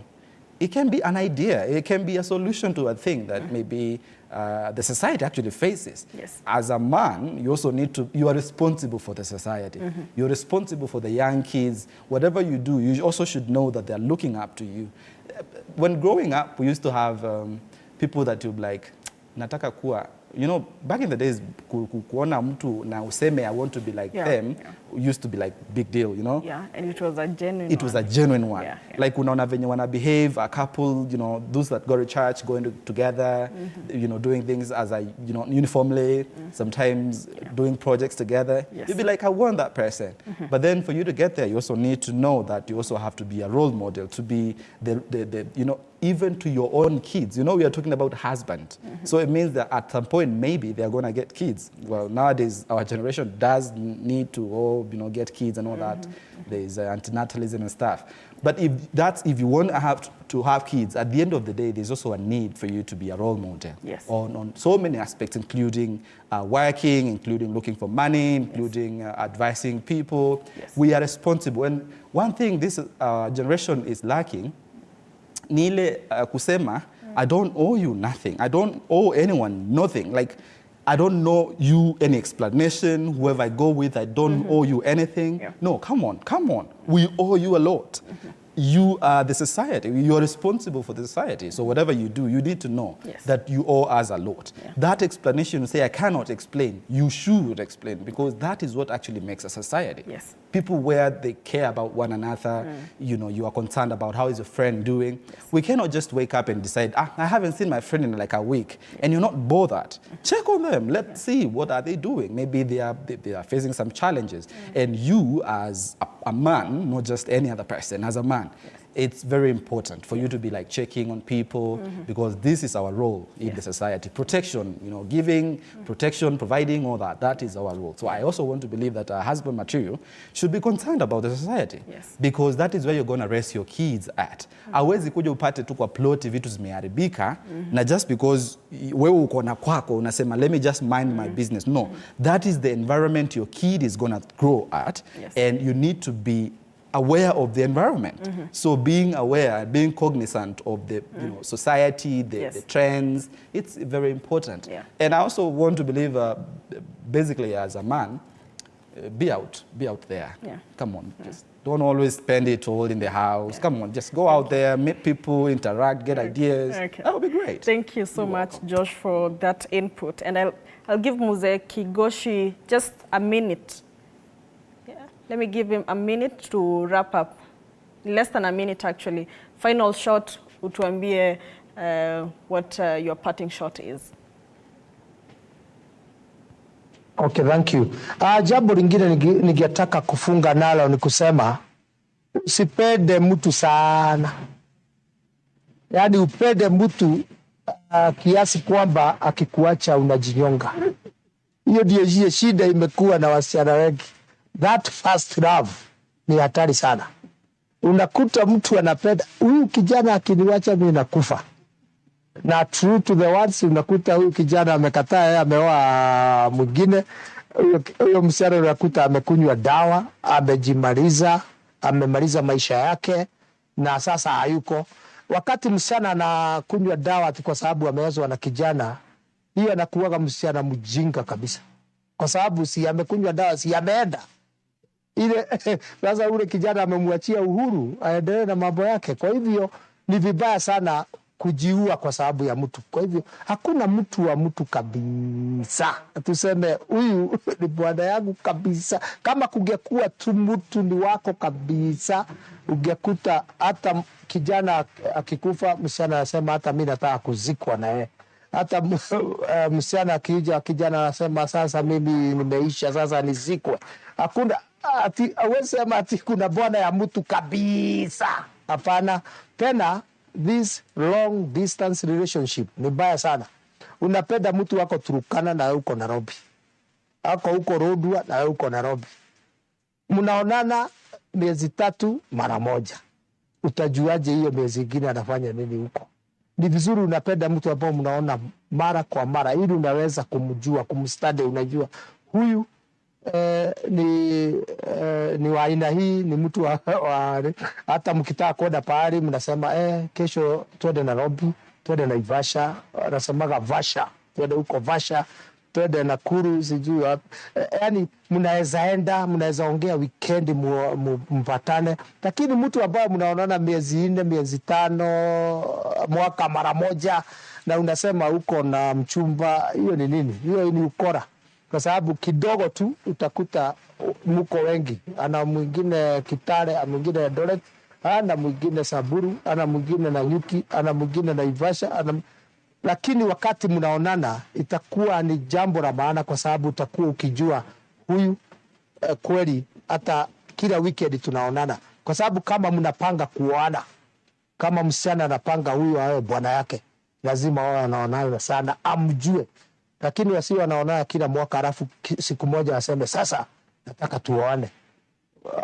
Wakati mnaoana mkiingia kwa nyumba ndio naanza kuna haya, kumbe anaweza fanya hivi, kumbe anaweza nipiga, haya kumbe anaweza nitukana, kumbe anaweza tukana hata wazazi wangu. Yani ni vizuri hiyo mambo ya long distance relationship, hiyo mapenzi ya mbali kwa mbali, hapana. Hiyo mambo ya remote, hiyo mapenzi ya WhatsApp, hiyo mapenzi ya Facebook, Instagram, hiyo mapenzi ni vizuri iangaliwe sana. Unakuta hata ule mtu mmekuwa ukifikiri ni mzuri kwa Facebook, ni mzuri kwa WhatsApp, vile mnaongea, hiyo mapenzi ya haraka haraka, hi, vipi, poa, ni vizuri muwe na mapenzi ambayo yatadumu, na ili ndoa yenu pia idumu. Kama mapenzi haijadumu, kama katika courtship wa muonani, ujue kwamba hata ndoa yenu haitadumu, itavunjika tu kama zile zingine.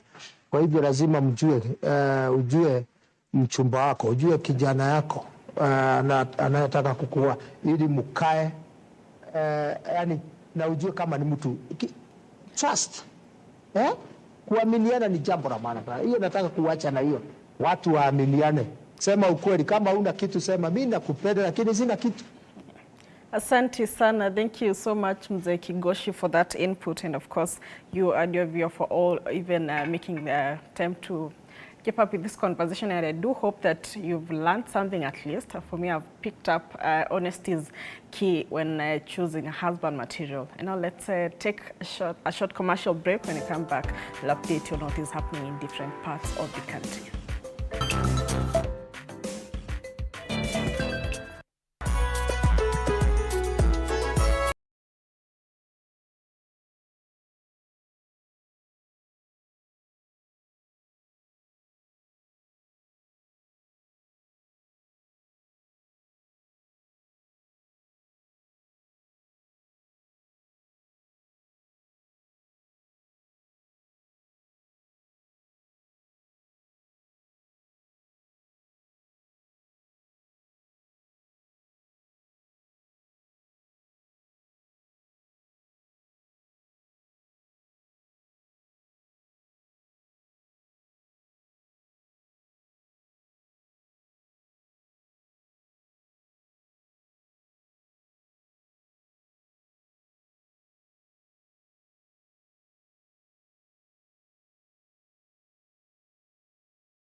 Start with Mombasa County, where the King Charles III and Queen Camilla are expected today and tomorrow, even as they continue their state visit.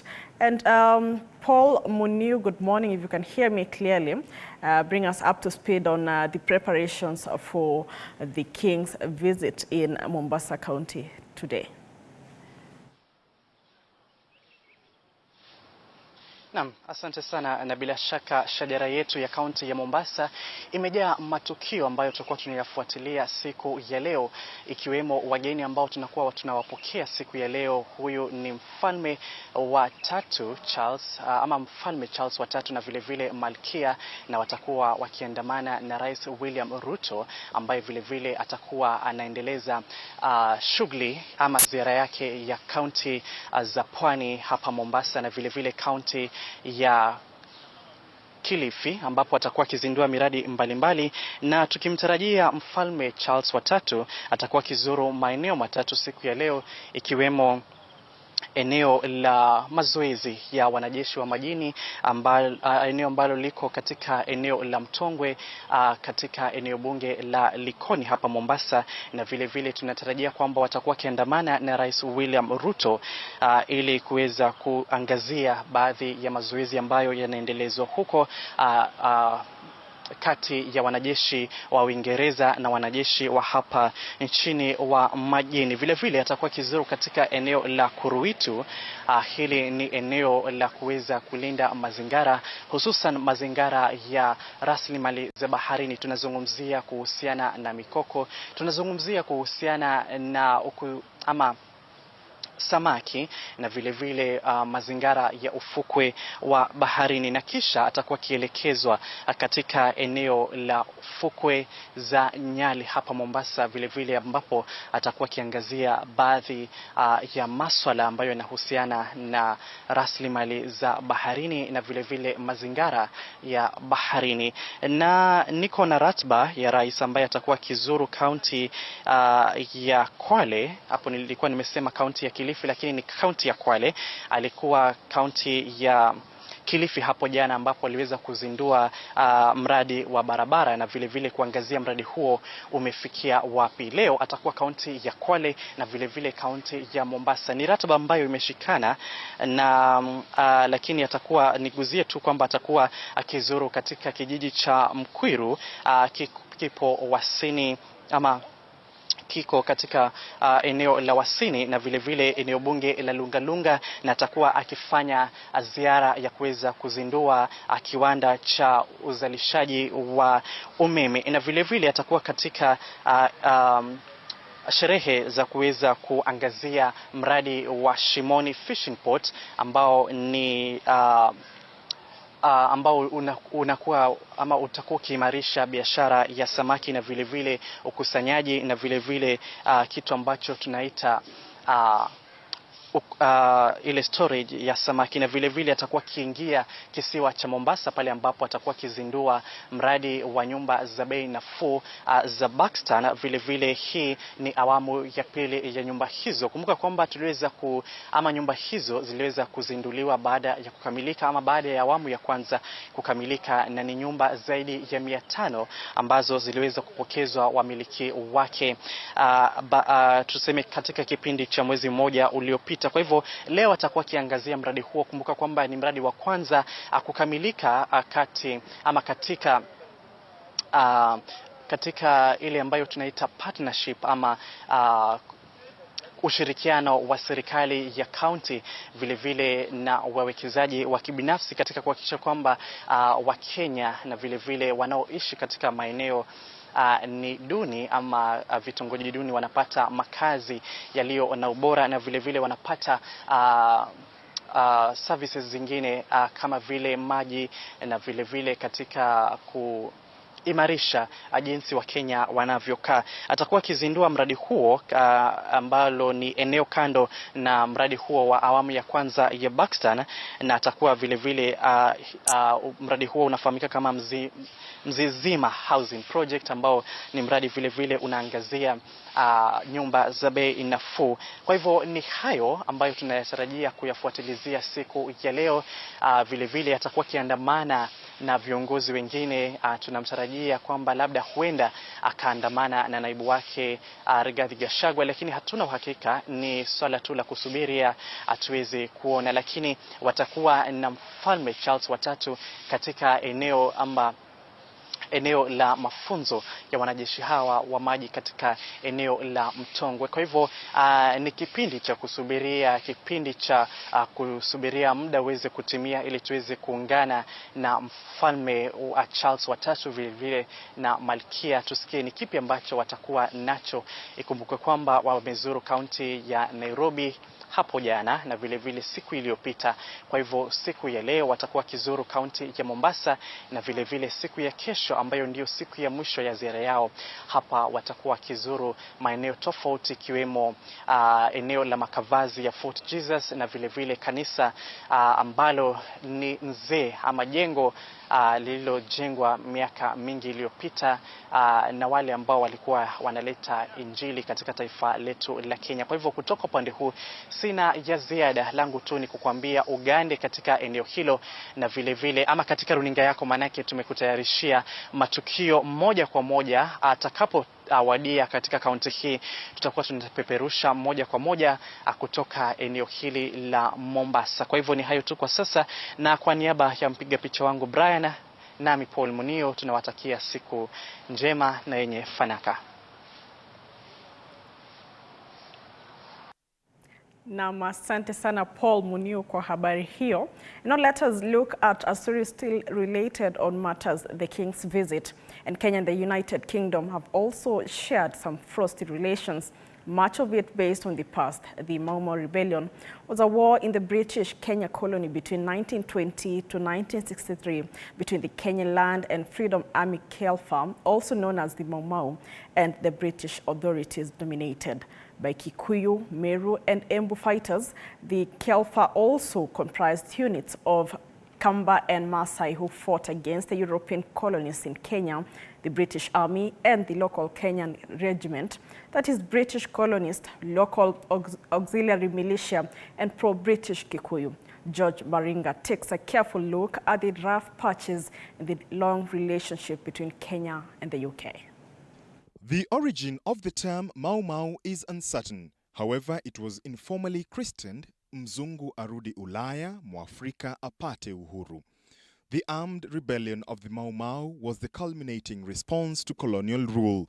Although there had been previous instances of violent resistance to colonialism, the Mau Mau revolt was the most prolonged and violent anti-colonial warfare in the British Kenya colony.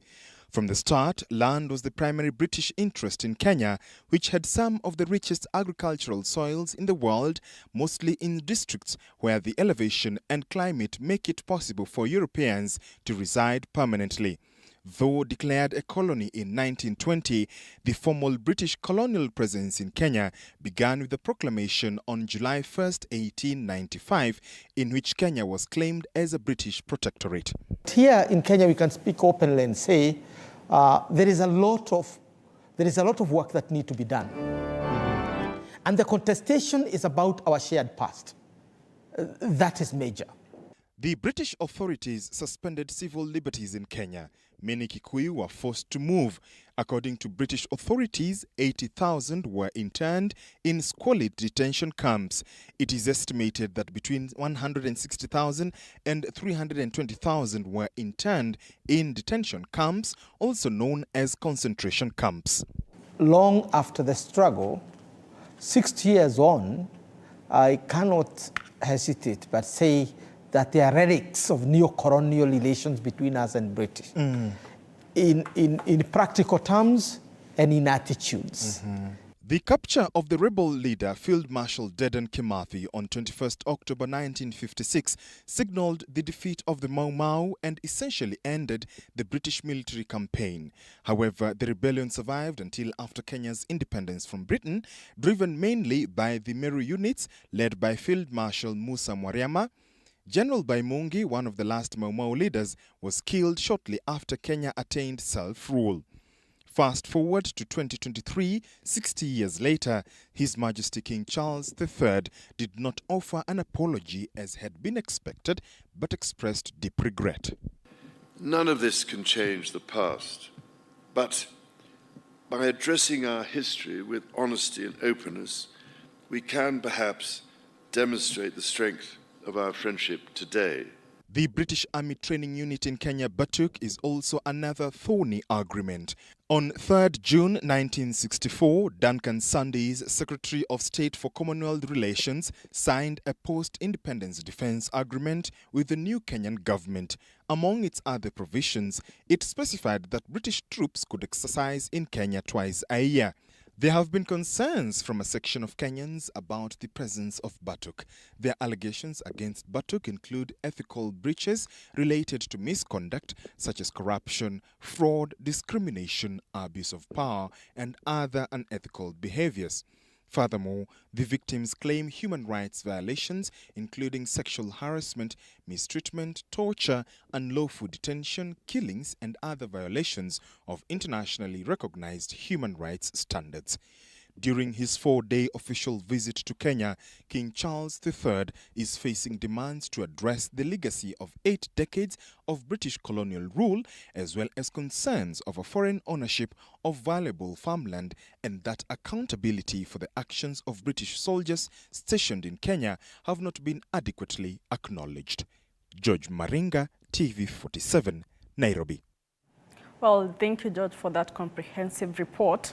Moving on, taxpayers could be losing billions of shillings through a shared scheme that is actualized through the budget-making process, simply budgeting for corruption. The control of budget lifting the lid of yet another among the many ways tax collected from Kenyans is siphoned away by corrupt government individuals through the payroll management system, where the National Treasury triples salaries of state officers. Mwege William tells us more. Now, to break this down, the control of budget Margaret Nyakango reveals that the National Treasury tripled her annual salary, which is drawn from the Consolidated Fund Services. This being allocated under this financial year 2023-2024. This bringing to the latest revelation of how tax money is stolen by corrupt individuals. When I was doing the budget for Consolidated Fund Services, this is where my salary is paid from. I found out that my salary was budgeted at 3 times what I'm paid. I am the only state officer in my institution.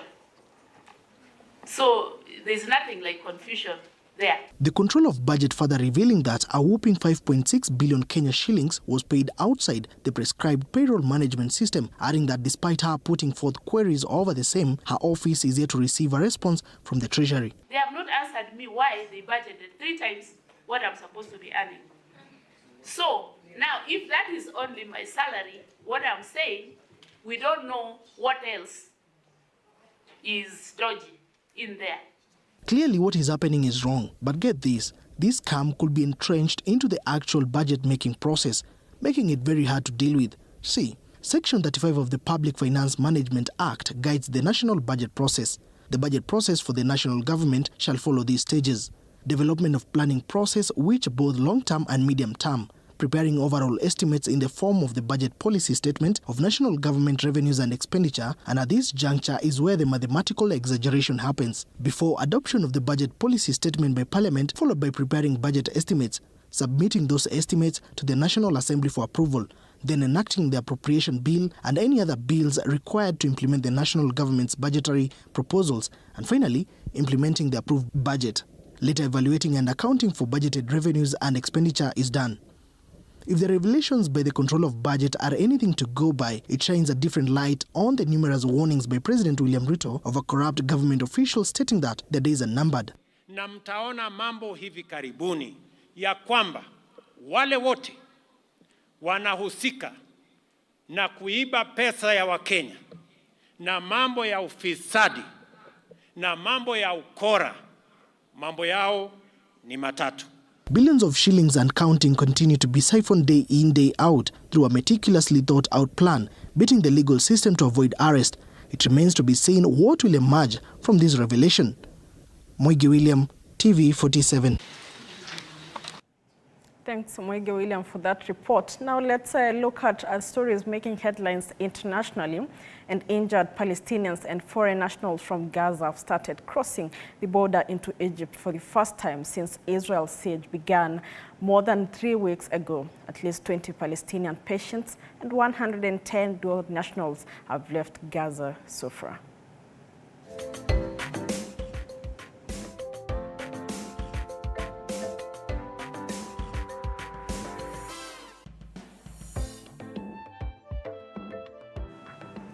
And in Africa, 6 months after civil war broke out in Sudan, its warring parties have restarted peace talks in Saudi Arabia, although cracks are already beginning to appear in the process. The Jeddah talks began on Thursday and are being steered by Saudi and U.S. officials.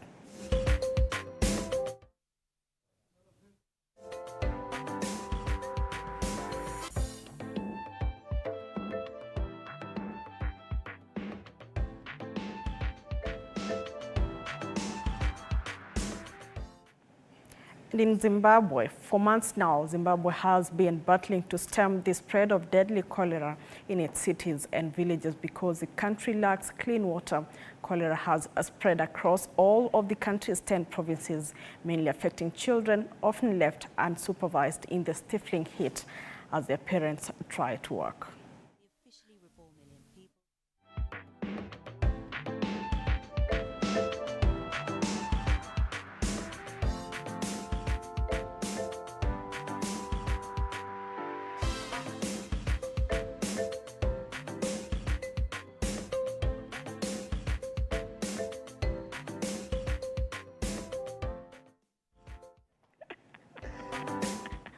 Well, you're not laughing at the cholera in Zimbabwe. It's a serious outbreak happening in that country. Mm-hmm. Yes. And this is where we wrap up Morning Cafe. What a morning. Oh yes, so it's been quite an interesting morning with that discussion about husband material. What do you look out for when you're looking for a husband? Yes. The conversation. Honesty. Yes. What do you look out for? I look out for honesty, even the Mzee Gosha. No, before that, I'm sure it was something else. Yeah, it was something else, but now I've changed. Nimetoka kwa six-pack. That conversation. Yeah. Ilikuwa six-pack. Yeah, ilikuwa six-pack. And some money. Tall, dark, and handsome, with a and some money. Yeah. Okay. The conversation continues online. Yeah. On X, TV47 Kenya, and on Facebook at TV47. Oh, on X, TV47 News, on Facebook, TV47 Kenya. Yes. My name is Fred Indemule. Have a lovely day. And I'm Flora Limuki. Enjoy the rest of your day.